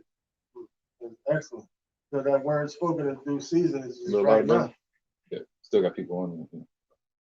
But I was like, because the word that's spoken in due season is right now. And that's the word of Yahweh B'Shem Yahushai. And that's what brings joy to the elect of Yahweh B'Shem Yahushai. Because guess what? We were living in torment at one point in time. Like looking for the way, looking for righteousness, looking up some form of living. Because we on this Marvin Gaye said, this ain't living. And this man had money. This man had money, man. Look at how many people have been rich and jumping out of windows. And you would think they could buy happiness, but you can't, man. Verse 27. 26. The thoughts of the wicked are an abomination to the Lord, but the words of the pure are pleasant words. He that is greedy of gain troubleth his own house, but he that hath gifts shall live. Man, listen, he that is greedy of gain troubles his. Let me read that again. But he that hateth gifts shall live. The gift destroys the heart, right? So he that is greedy of gain destroyeth his own house, man. And all right, let's take it to the household today. Half the time when anybody are arguing, right, they never have a disagreement within themselves, especially couples. They don't have a disagreement within themselves. Most of the time they're arguing about money, finances. Yeah. That becomes the #1 argument. Like I told my woman, I said, listen, I'm not going to argue with you about something that got these crackers' face on it. And don't even belong to us. I said, do you have a personal problem with me? No. All right, do I have a personal problem with you? No. This what we're arguing about has nothing to do with the character of who we are as individuals and human beings. All right, because our character comes from Yahweh B'Shem Yahushai. We're arguing about something that was a trap that was created by Esau that he's using to manipulate the whole world. I'm gonna go to work tomorrow to get some more. And that's it. Well, shoot, look at the money. They say what? He that is greedy of gain troubleth his own house, man. So they're bringing this time of Jacob's trouble on their own house by chasing after riches that's being offered in these times. Go ahead, make your point. Mayweather probably his daughter either got stabbed or stabbed somebody, and he's continually trying to get more money, and then even his house is right. I was gonna go there. No, she was next because look at Floyd Mayweather. He's a billionaire, but look what that money did once he got all that money. Now his children being raised up. There's a scripture and they say a rich man when he died leave his money to the children, but you don't know if the children gonna be righteous. You know, look at Brian McKnight. His children trying to sue him for money. You know, look at Don Cheadle. He just did an interview with Kevin Hart, and he was talking. That was funny, right? But he said in that interview, he said, look at all this money they're making for Marvel when he worked on Marvel, and he said the thing about that is he'll be working on another job, and once you sign with Marvel, you never can get away from them because they can call you any time of the year and say, hey, you got to come work. So he got to move wherever they're at and go there and leave his family. So he said, yo, what is it all really for? And he said, we feel like slaves again. He said, you leave. He said, you leave to get all this money, but then you don't know your family. So you chasing that dream, this American dream, you're basically destroying the family household. Just like what you have, women's liberation, that destroyed the household. If I was telling my woman today, if the women would just go back to the house, the economy would be good because there's no jobs out there. But there's men and women and young children working. So if the women would go back to the houses, there'll be enough jobs for the men. You see that? The unemployment percentage would lower, right, which would fluctuate the economy because you would have, man, listen. Right. They say the love of money is the root of all evil. It's the people that love it. That's what's bringing all this damn bad stuff around the world, man. And what they'll do for the desire of money. They're willing to do anything. Right. So they bring trouble to their house, man. upon their home, chasing that greed. That's right. Like, anything for money. Amazon was offering a lottery, up to 500,000 to take the, you know what? You know what I'm saying? So, hey, they doing all type of things to bring you in, to pull you in, man, you know. That's why I said this. He that is greedy of gain hateth trouble of his own house, but he that hateth gifts shall live. Hey, and these gifts that they offering out today to take that, you know what I'm saying? We're not going to take it. Why? So with that being said, hey, Lord, like once again, the Lord Yahweh Bashim know how to deliver the godly from temptation. So guess what? Shit, we're not going to sit there and fall for it, but 2/3 of our people, and also these heathens, they're going to fall for it. Why? Because they go after every word that these heathens tell them. You know, we look well to our going through the Lord Yahweh Bashim Yahweh. That's why Scripture also says, hey, we're not basically there you go. Ignorant of Satan's devices, man. All right, this is what? I gotta push up real quick. This is 1 Timothy chapter 6, verse 3. If any man teach otherwise and consent not to the wholesome words, even the words of our Lord Yahweh Shah HaMashiach, to the doctrine which is according to godliness, he is, because that's what it's all about. That's what it's going to establish. Ain't no money going to establish. All right, so now just think about it. If money was godliness and the Lord was judging the elect according to that, man, the Rothschilds would be in power again. And that would be the kingdom. This would be the kingdom right here. But no, it's according to the spirit. You get what I'm saying? All right, so it says, so Yahweh Hashem Yahushua used doctrine to separate those that are his from the wicked. It says, if I may add on, hey, shit, he is using money, but he's even using the false money. Shit, y'all flipping the wrong money, man. Hey, we out here flipping the knowledge and wisdom, understanding that the Lord Yahweh Yahushua gave us, man. On the block. Y'all, shit, hey, y'all on the wrong monetary system. On the block. That God. All right, verse 4, it says, he is proud, knowing nothing, but doting about questions and strife of words, whereof cometh envy, strife, railing, and evil surmising. Hey, come on. That's exactly what it is, man. Hey, Esau, that big brother, all right, but we actually the big brother if you want to look at it technically. Hey, but we giving them that unplugged controller, man. So shit, they done finally realized that shit unplugged, and they hate you, man. And they trying to get that controller so they can play the game. All right, so they trying to break us down, you know, right along with them because they know they going down. Right, they're already down. Their whole society, the world was literally given into their hands for them to do, and they've done nothing. They made a few little empires, some money. No, they did exactly. They did a lot. They did a lot. They did it. Hey, wicked. Hey, world. First thing where they messed up is when Esau served his birthright. Man, that was it. Esau his birthright was up. Can you imagine watching this as a movie, and you see that happen at the beginning of the movie, and he sold off his birthright? First thing you're gonna think of is Menace to Society. You know you done fucked up, right? You know you done fucked up, right? You done fucked up, and he can't get it back no matter how much he try to persecute. All right, that's why he really wants to. That's why he wanted to kill us. He wants to kill us and destroy us, to thinking that if we're dead, that his birthright will be given back up to him. But it's not. So he sold his birthright, but it says in the scriptures he despised his birthright, so he never even cared for it to even begin with. He despised it. When you despise something, you hate it. And that's what he said to Jacob. He said, "What does this birthright mean to me? Nothing." He said, "Give me that so I can eat." Think about a spoiled brat. They don't want to go by no rules and regulations. I don't want this. Hey, they gave it away. Shit. I wanted the blue Impala, not the horse. No, but hey, exactly. That's the spirit of Esau, man. They don't want this. They want to live out here freely since the society they have built today. Do as thou wilt, man. They don't want the law, statutes, commandments that the Lord Yahweh Bashim Yahushua had given us, man. They want to get out this bitch and live freely like the animals that they are. Let's please come out too. Go, you bringing something up? Yeah. First Timothy 6:5. Perverse disputings of men of corrupt minds and destitute of truth, supposing that gain is godliness, for such withdraw thyself. But godliness with contentment is great gain. What did it say? Let patience have the perfect work, so that you may be entire, wanting nothing. It says, for we brought nothing into this world, and it is certain we can carry nothing out, meaning anything like the money and stuff like that, but our works will follow us. All right, so, and having food and raiment, let us be therewith content.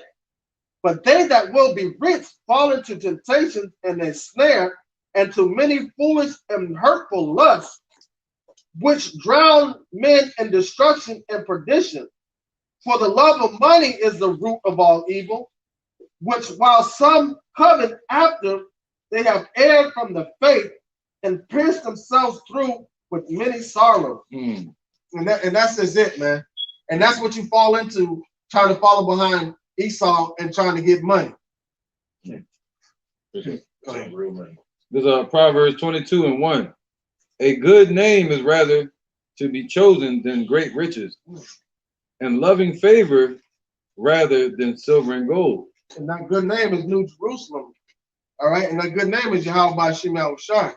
Yep, and being called the elect. Being called the elect. Yep. The rich and poor meet together. Right here on this playing field called the earth right now. Right, Esau and Jacob. Huh. The Lord is the maker of them all. All right. A prudent man foreseeth the evil. And he gonna prophesy about it. Check it out. Huh. A prudent man foreseeth the evil and hideth himself. Huh. But the simple man passeth on and are punished. Boom. So the prudent man foreseeth the evil and hide himself. What does it say? The name of the Lord is a strong tower, and those that are righteous run into it and are safe. I got that for you too, Huh. But humility and the fear of the Lord are riches and honor and life. Check this out. Proverbs 18:10. The name of the Lord, Yahweh, is a strong tower. The righteous runneth into it and is safe. The rich man's wealth, Esau, and 2/3 of our people that are into the money, not all of them, but a lot of them are. The rich man's wealth is in his strong city. And that's why Jake gonna run down to the strong city for help, because they sit upon horses and chariots, technology.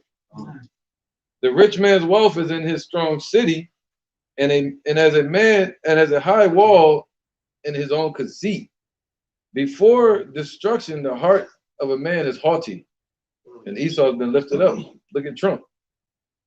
And before honor is humility, man. So we about to be honored. He that answereth a matter before he heareth it, it is folly and shame, right? This is the point. The spirit of a man will sustain his infirmity. We just saw a video the other day with this guy in the military saying he can't take that L. Y'all saw that? He was like, yo, listen, man, they talking about locking us up, but we don't do it. So, Jake do that. Shit, I can't take that L, man. I can't be away from my children and be in jail, be court-martialed. Look, that's why the scripture say this. The spirit of a man will sustain his infirmity. Right? Knowledge and wisdom shall be the stability of that time. So that's going to sustain you. But a wounded spirit, who can bear? So they've been wounded by the devil. So they can't bear any more attacks. All right. And also, who can bear? Because that's when you get into anxiety and sadness and depression. You don't want to be around that. The heart of the prudent getteth knowledge, and the ear of the wise seeketh knowledge. All right. I'll stop right there for the point. So and those are the ones that are going to follow the spirit of Yahweh Shem Yahushua. That's the elect. But everybody else is going to be blinded in darkness. Somebody get Romans 11:7 from Michael Shaw. So the ones that are in darkness they're going to run to the strong city. All right, where? This is St. John chapter 11. We start at verse 9. It says, Yahushua answered, are there not 12 hours in the day? If any man walk in the day, he stumbleth not, because he seeth the light of this world. But if a man walk in the night, he stumbleth, because there is no light in him. And that's going back to the comment you made earlier. Don't be afraid of the dark, because there's light within you. So you'll never really see darkness, because there's always going to be light coming from you. Because darkness will flee from you. You'll be the answer to the problem. Come on. Yep. realizing that you're sent here. Right. The same spirit that y'all shall walk. That's right. Romans 11:7. This is Romans chapter 11, verse 7. What then Israel have not attained of that which he seeketh for, but the election have attained it, and the rest were blinded. Boom. So the rest of them be in that gross darkness, man, groping around at noonday as if it was midnight. You know? Right. Go ahead all the way to 10, but Uncle Sean. Back in oh, Dad. No, you good, bro. Back in Romans chapter 11, I'm gonna start at verse 8. So I just turn from it says, according as it is written, Yahweh have given them the spirit of slumber, eyes that they shall not see, and ears that they shall not hear unto this day. So what was meant for their help, it ultimately becomes their hurt. Because they're going to despise the word of Yahweh Shem Yahushua, and they're going to be judged according to that. Go ahead. It says, and David saith, let their table be made a snare and a trap and a stumbling block and a recompense unto them. Let their eyes be darkened, that they may not see, and bow down their back always. Bow down their backs always. Somebody get Isaiah 6:10. So they're going to be in that dark state of mind all the way to the end. So Yahushua, the light shows up, and by that time it's going to be too late. Oh, I see the light. But I see another one too. Isaiah 6:10. You guys got to real quick, because you know they keep saying what? If you don't get that, you got to submit to a test every week. That word submit. See that? Submit. Submit. All right. Isaiah 31:1. Woe to them that go down to Egypt for help and stay on horses and trust in chariots, because they are many, and in horsemen, because they are very strong, but they look not unto the Holy One of Yahweh, the Holy One of Israel, neither seek the Lord Yahweh. All right, now back that up with this precept. Proverbs 21:31. The horse is prepared against the day of battle, but safety is of the Lord. So that's just it. They got all the military, everything prepared. Yep, go ahead, brother. They see power in Esau and in his might, but the Lord Yahweh Shem Yahushua is going to destroy all that. So, but if you have no knowledge, wisdom, and understanding, you're going to run to that defense city.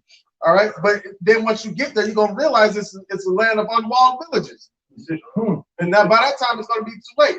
And in the movie Indiana Jones and the Last Crusade, they were trying to get this the cup of Yahushua that he drunk out of, right? So-called, yeah. So-called, right? Yeah. So what they're trying to do is when they got into the tomb and the catacombs, right? It was a whole bunch of cups, and they had to pick from one of the cups, right? So dumb Edomite grabbed a gold cup with a whole bunch of jewels and rubies on it, right? And he jumped from that cup and it destroyed him. But it was a little plain cup, clay cup made out of clay, right? Simple cup. Out of all the cups, the luxurious cup, there was one simple cup. And that represents our people. Our people are going to run to that golden cup with all the jewels on it when the time comes of destruction, because it looks like that's the defense city. But they're going to run away from their salvation. Yeah. And the Lord's been putting that spirit on them. So, now you got this done, but you know. So they're running away from it right now, man. How many times we can all testify for this, that we've had individuals that we could constantly, hey man, listen. They act like they run into it, they run away from it, right? And pretty soon the Lord is gonna make their feet so good, they're gonna be Usain Bolt running to that destruction. And they're gonna think they see the light. And then when they finally get there, when they realize what it is, it's gonna be too late. Because they had their chance, man.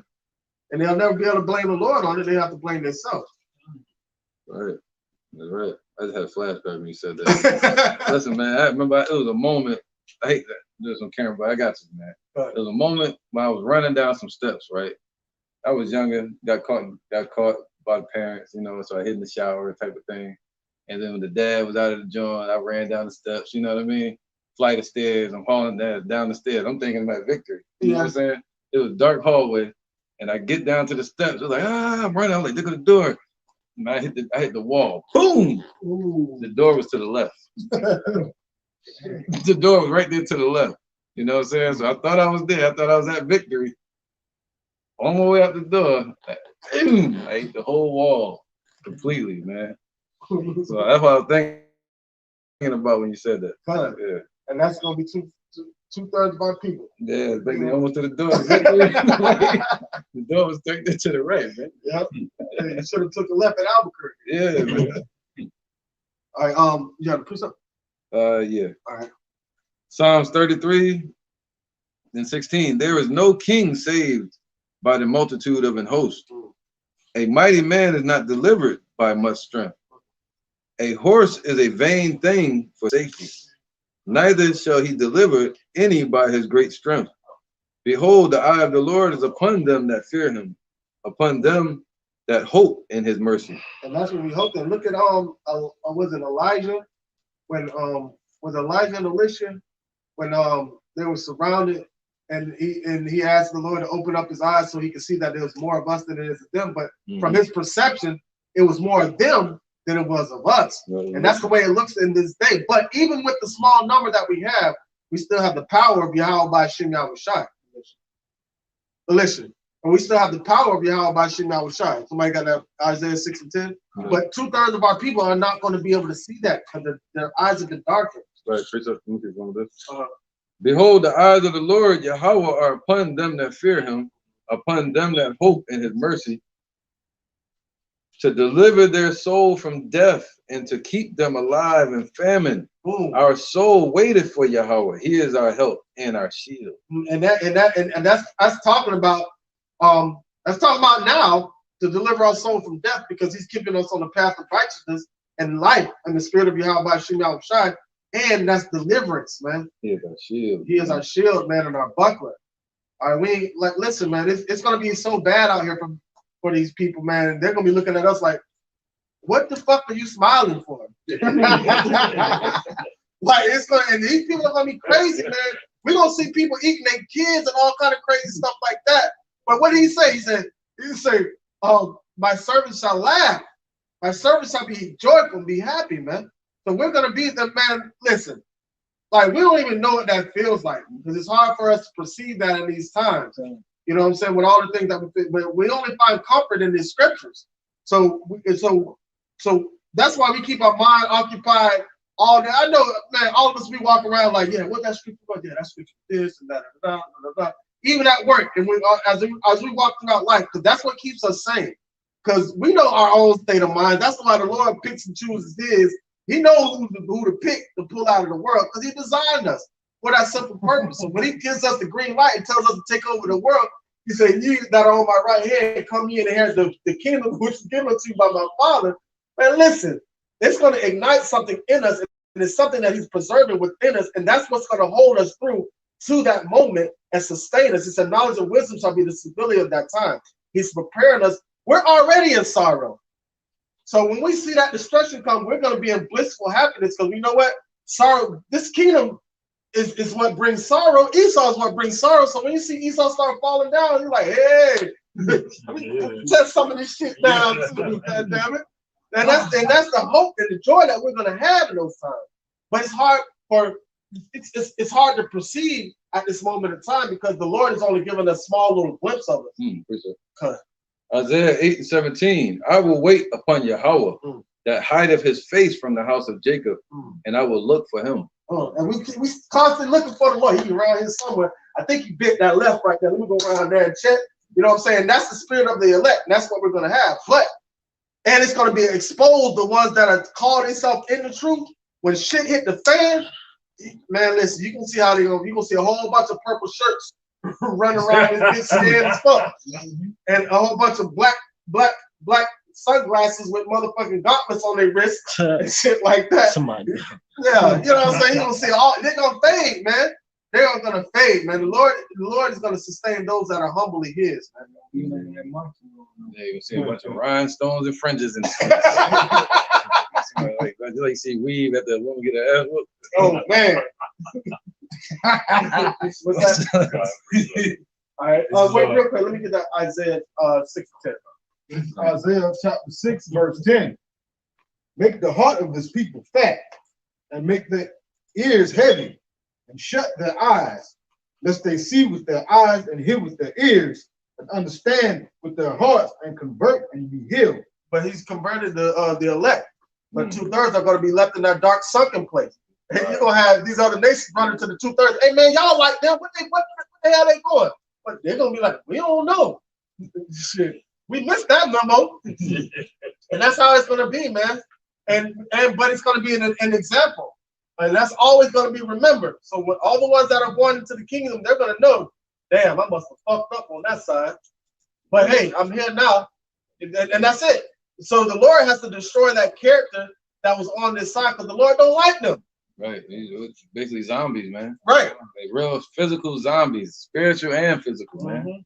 They've become a walking warehouse of a plague, man. That man said, y'all boy trying to keep you up. Yeah. What? Yes, we're gonna try. We're gonna try it like we damn sure gonna try it. Basically translated, y'all just trying to be righteous. Nigga, ain't you trying to pose that you be righteous? You know what I'm saying? Like, you mad at us because we doing it and trying to do it and conscious of it. Yeah. Come to find out he got a whole church. Man, we talking about salvation. This motherfucker talking about, see, y'all worried about the minor thing. Minor? What do you mean? He was using musical term. Majoring on the minor points. Man, we is not playing the keyboard over here. We are singing the song, but you in the wrong key. You heard that, right? You heard that, right? I didn't know she was saying that, so I went back and watched the video. It was like, he's not giving us the gospel. Yeah, basically, he's not lying to us, telling us what we want to hear. He's correcting us and rebuking us, and we don't like it. That's the translation. Man, listen. And if Zaquan was out there the other time, and the Lord, he said, he loved, and yes. For real, that's how they would be. Yeah, that's that New World Order mindset. Man, everybody included. Nobody's excluded.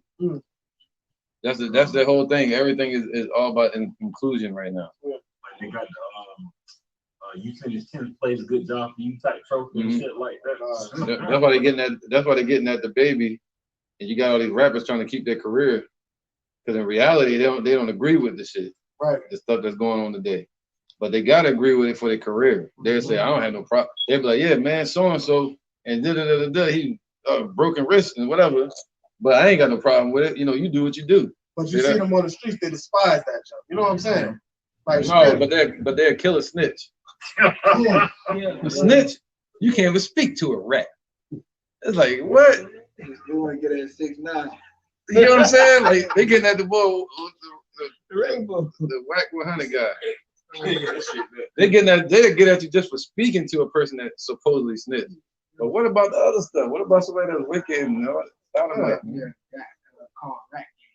Because most of them that's in the gangs are on that. That's why they all included. Nobody's excluded. Let's get it, bro. This is 1 Samuel chapter 17, verse 45. It says, then said David to the Philistine, thou comest to me with a sword and with a spear. Today Goliath represents Esau. Yep. Thou comest to me with the sword and with the spear and with the shield, but I come to thee in the name of the Lord of hosts of the power of armies of Israel, whom thou hast defied. So, real quick, and also we represent the house of David, just like David back then, and also just like he went through and chose the brothers, and he chose David at the end, just like the nation of Israel, but he chose the elect. And then the stone that he hit Goliath with is Yahushua, and hit him right in the head. That's that Esau.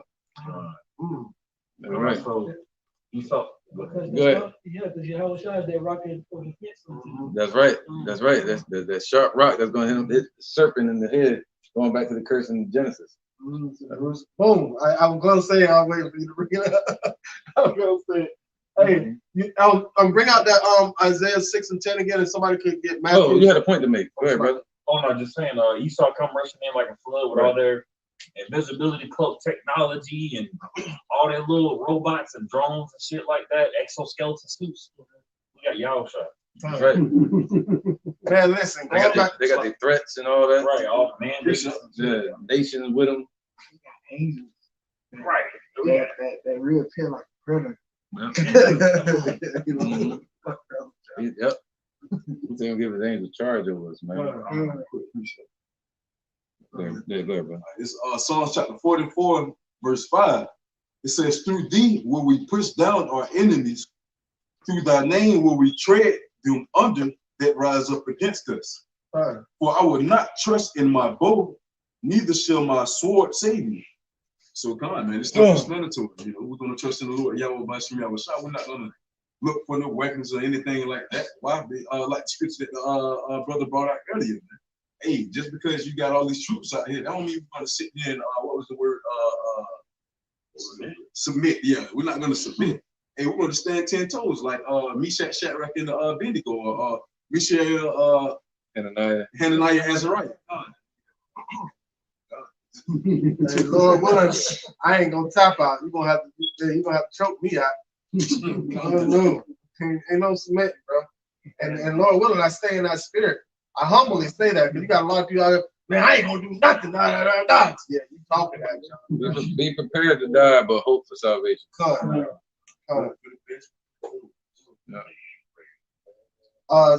Somebody get Isaiah 16 again, and then somebody else get Matthew 25 and 31. This is back at Isaiah chapter 6, verse 10.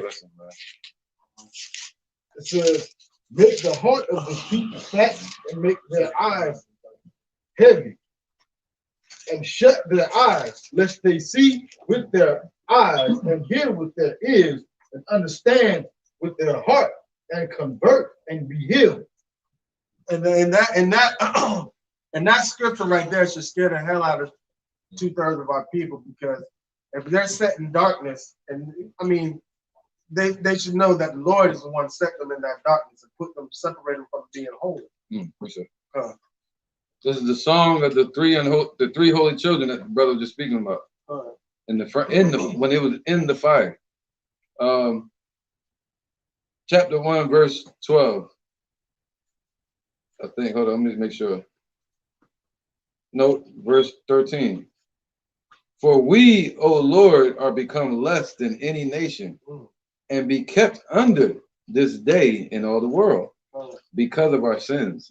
And that's ultimately why we're in this position that we're in right now, because of transgression. But there are going to be those that turn back to Yahweh Bashim Yahushua, and those that still stay in the flesh and still stay in, that made a covenant with sin, with death. Yep, and they're going to realize it's because of their sins. So your backsliding shall reprove thee. That's right. All right, somebody in the Matthew 25 and 31. Matthew. This is Matthew 25, verse 31. When the Son of Man shall come in his glory, and all the holy angels with him, then shall he sit upon the throne of his glory. Cut. Keep going. Because this is what's going to happen. He's going to tell you who are the children of the light and who are the children of the darkness. All right. And before him shall be gathered all nations, and he shall separate them one from another, as a shepherd divideth his sheep from the goats. And he shall set the sheep on his right hand, but the goats on the left. Yeah, keep going. Then shall the king say unto them on his right hand, come ye blessed of my father, inherit the kingdom prepared for you from the foundation of the world. All right, so we were set, the Lord we're calling that number, the elect were set before it would prepare from the beginning who were going to be his and who were going to be separated from him. All right, so we're in those times of revelation, of revealing of the manifestation of the sons of God, man. Who are the ones of darkness, who are the ones of death, and who are the ones of the light? Somebody get out Romans 6 and 6. Yeah. We got 25%. Okay. We stopped to probably like 5 or 10. Okay. Romans 6 and 6. All the way to 12. All right, this is the book of Romans, chapter 6, verse 6. Knowing this, that our old man is crucified with him. All right, so now, and that helps us turn away from the flesh and turn toward the spirit of Yahweh Shema Shai. Because we wouldn't be able to turn away if there wasn't a sacrifice for the sins of the elect, right?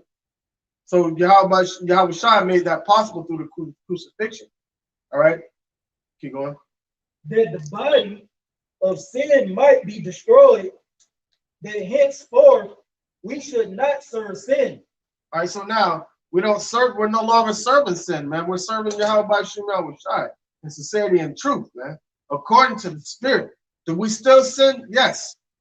But because of the sacrifice of Yahweh by Shemel Shai, we get that grace and that mercy from Yahweh. So when he looks at us, when he looks at the elect, he doesn't see this. He sees his son. And you better hope that's what we see when his son show up. You better hope his son looking in the mirror when he show up and look at you. Because if you see your sinful flesh, you're gonna be destroyed. Go ahead. For he that is dead is free from sin. All right, not the spiritually dead, but the ones that are dead to this world. All right. Now, if we be dead with Hamashiach, we believe that we shall also live with him. And that's the us resurrecting as individuals and being reborn as a nation through the elect that turn back to Yahweh Bashem Yahweh Shai. Knowing that Hamashiach being what it is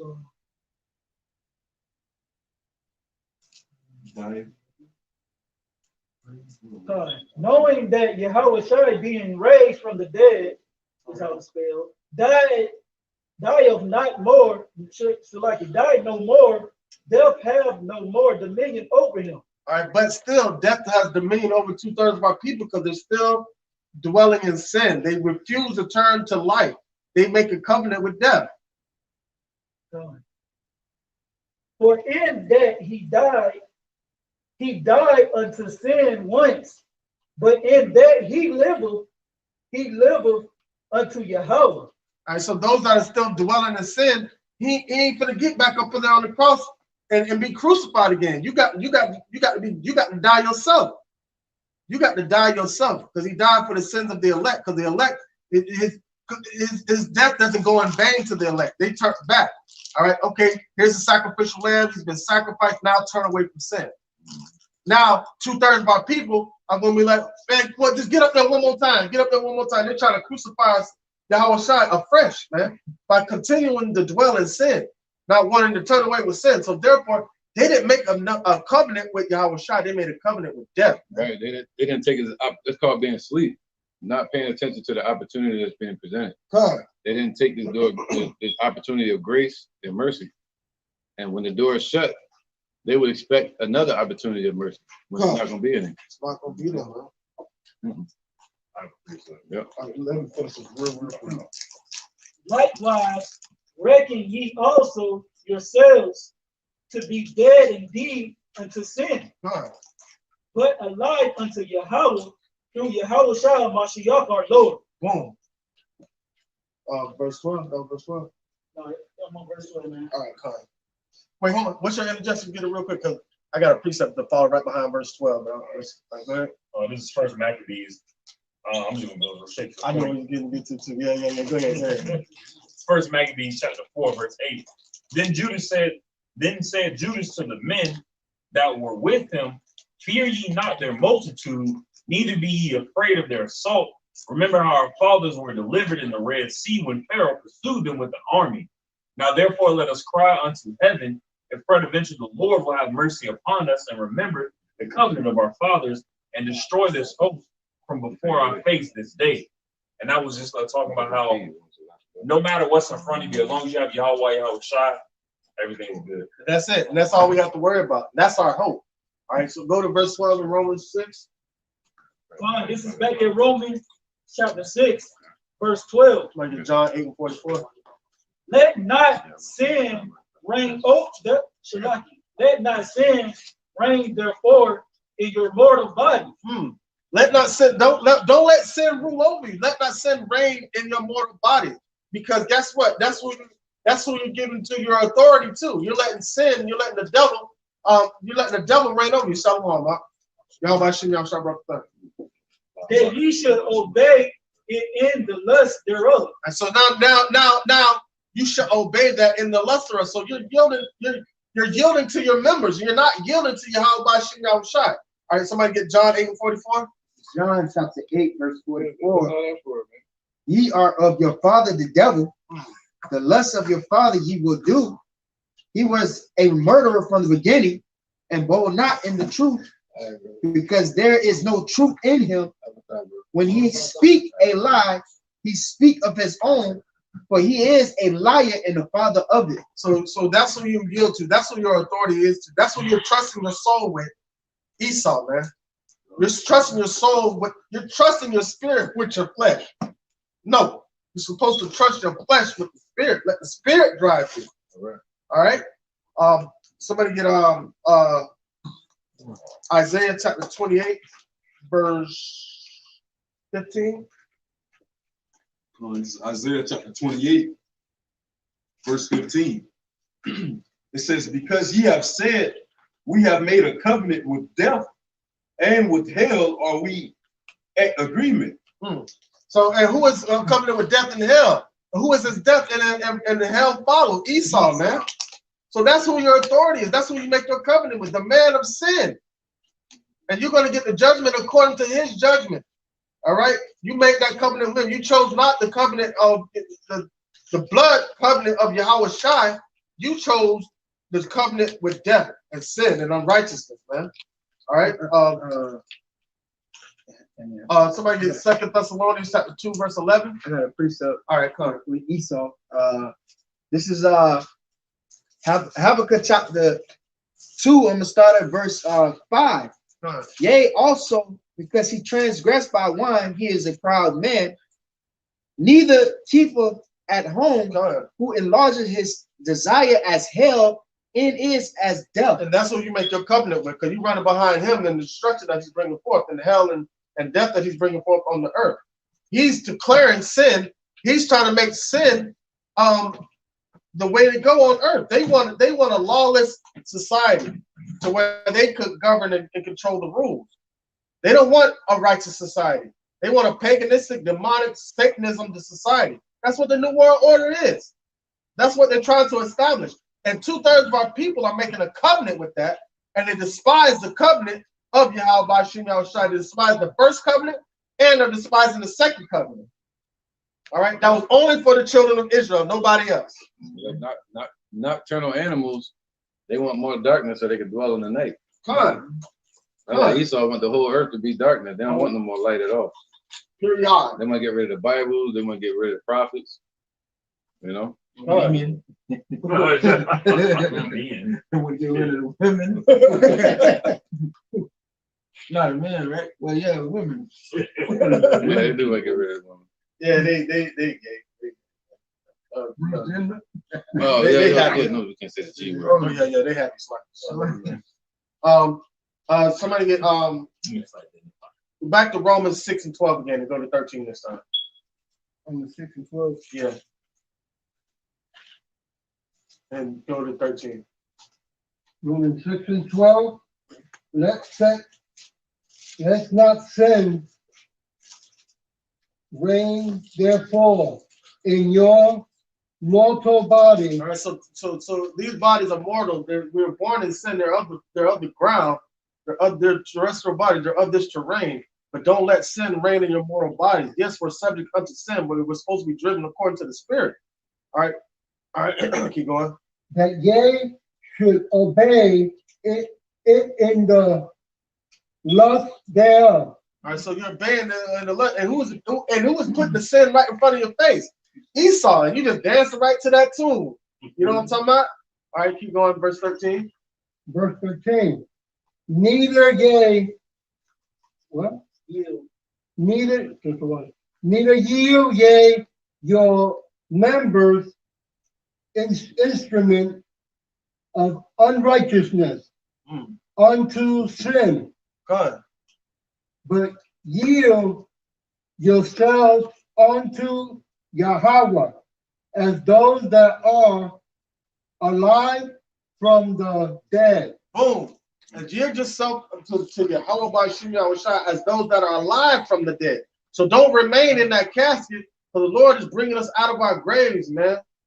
into eternal life. But our people love death. They love death. They love it. Just like chitlins and pork chops and all. They love it, man. It's part of the culture. That's part of the culture. Yeah, they're our part. That's why. Yeah, that's why they call us black people. Yeah, look at Diddy. He got a restaurant with all that crap. He changed his name. He changed his name to Love.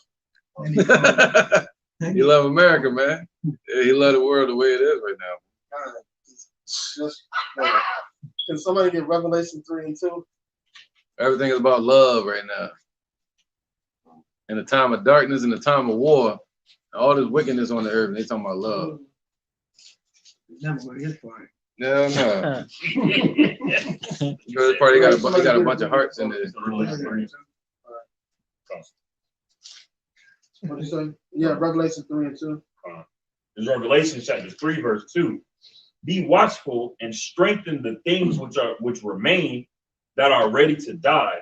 For I have not found thy works perfect before Yahweh. Keep going. Okay. Verse 3. Remember therefore how thou hast received and heard, and hold fast and repent. If therefore thou shalt not watch, I will come on thee as a thief, and shalt not know what hour I will come upon thee. All right, but those are the ones, and that's what's going to happen to the dead, the children of the dead amongst our people, man, and these other nations. But when Paul came teaching that we're not the children of the night, we're the children of the day. Somebody get 1 Thessalonians chapter 5 verse 1. Yep. And all the way, it's going all the way to 13. That'll be the last one. Yeah, we're right about that. 1 Thessalonians chapter 5 verse 1. We should have called this one Nocturnal Animals. Yep. Good. This is 1 Thessalonians. Yeah. 1 Thessalonians 5:1. This is 1 Thessalonians chapter 5, verse 1. It says, but of the times and the seasons, brethren, ye have no need that I write unto you. All right, so Paul was like, that first with the scripture that we just read, like he said, don't let the time of the season come that it shall take you as a thief in the night. But Paul said, of that time, I don't need to tell you about the time of the coming of our Lord, because it will not take you as a thief in the night. We don't know the exact hour, but we know how to prepare us. We will be prepared. The elect will be prepared when Yahweh Shai shows up. So we won't be surprised. That's why it's not tell us to measure the time diligently, man, because those things that build up to the actual coming of the Lord are happening right now. That's why we're looking at it and seeing what's going on around the world, man. And then the mindset of some of the 2/3, I won't say all, but some of the 2/3, they feel like they still have time to repent, and they're gonna stay in that same mindset all the way to the end. That's like the scripture that we brought out earlier, Revelation 22:11. Let the wicked be wicked still. Let the righteous be righteous still. Let them be set in their ways. Right, come. So like how Paul was talking about it in Romans chapter 7. All right, the sin that dwelleth in him that do it. But he said the things that he ought to do, he doeth not. But the things that he ought not to do, that he find that he do. But he's not. He doesn't give up. He doesn't yield his members unto sin. He lives according to the Spirit. But you have 2/3 of our people that were not willing to fight that battle within themselves, to destroying the flesh and letting the Spirit overtake control, and letting the Spirit of Yahweh Shem Yahushua fall upon them. So that therefore they're going to be in gross darkness all the way to the end. Proverbs 21 and 17. Well, 16. We already read it, but still. The man that wandereth out of the way of understanding shall remain in the congregation of the dead. And he that loveth pleasure shall be a poor man. He that loveth wine and oil shall not be rich. The wicked shall be a ransom for the righteous, and the transgressor for the upright. So people that love desires of this world and everything that Esau got to offer, it says what? They should not be rich. And true riches is what? Getting wisdom. All right, in the kingdom. And also it's showing people in this society, they call them filthy, what do they call it? Useless eaters and consumers. They get all this money and they start partying and bullshitting, and they become poor. Right? Or Jake see this lavish lifestyle that other Jakes are living on TV, And then they want to go live that with their $500 paycheck. You know, a little bag. You gotta wait for the next paycheck. Right? Or they go, yeah, or they forced to go do something grimy to get that money back, putting them in more and more wickedness, you know, and folly, man. Then they find themselves loving the money. They find themselves. That's right, man. They find themselves cutting corners and doing all kind of Evil stuff to get it. That's right. And you have some that put the Lord to the side for the money. All right, this is the book of Sirach, chapter 15, verse 17. Before man is life and death, and whether he liketh shall be given him. Whoa. There it is. Shit. One man is life and death. Whatever you like, it shall be given unto you. And that's what the Lord gives you. Whatever you like.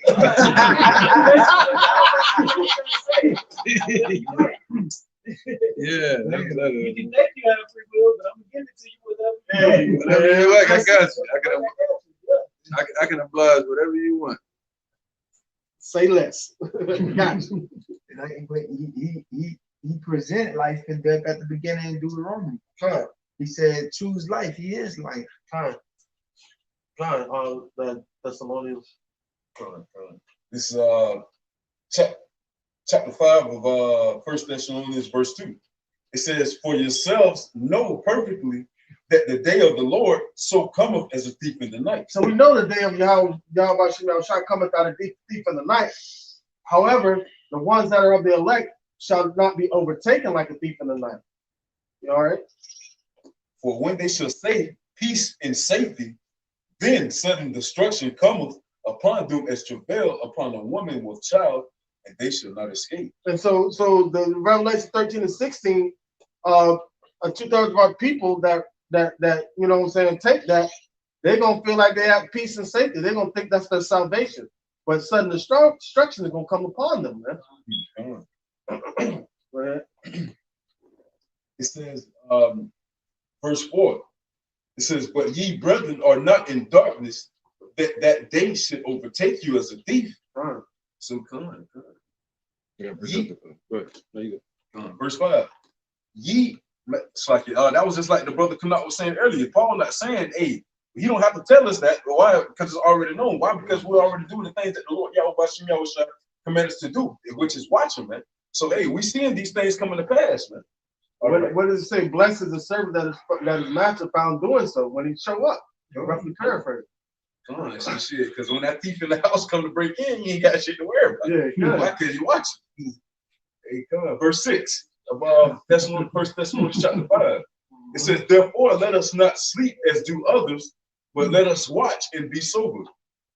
For they that sleep, sleep in the night, and they that be drunken are drunken in the night. But let us who are of the day be sober, putting on the breastplate of faith and love, and for an helmet, the hope of salvation. And the reason why, and this is just basically a testimony unto the elect on how we're supposed to suit up in this war that we're fighting, the spiritual warfare that we're fighting every day.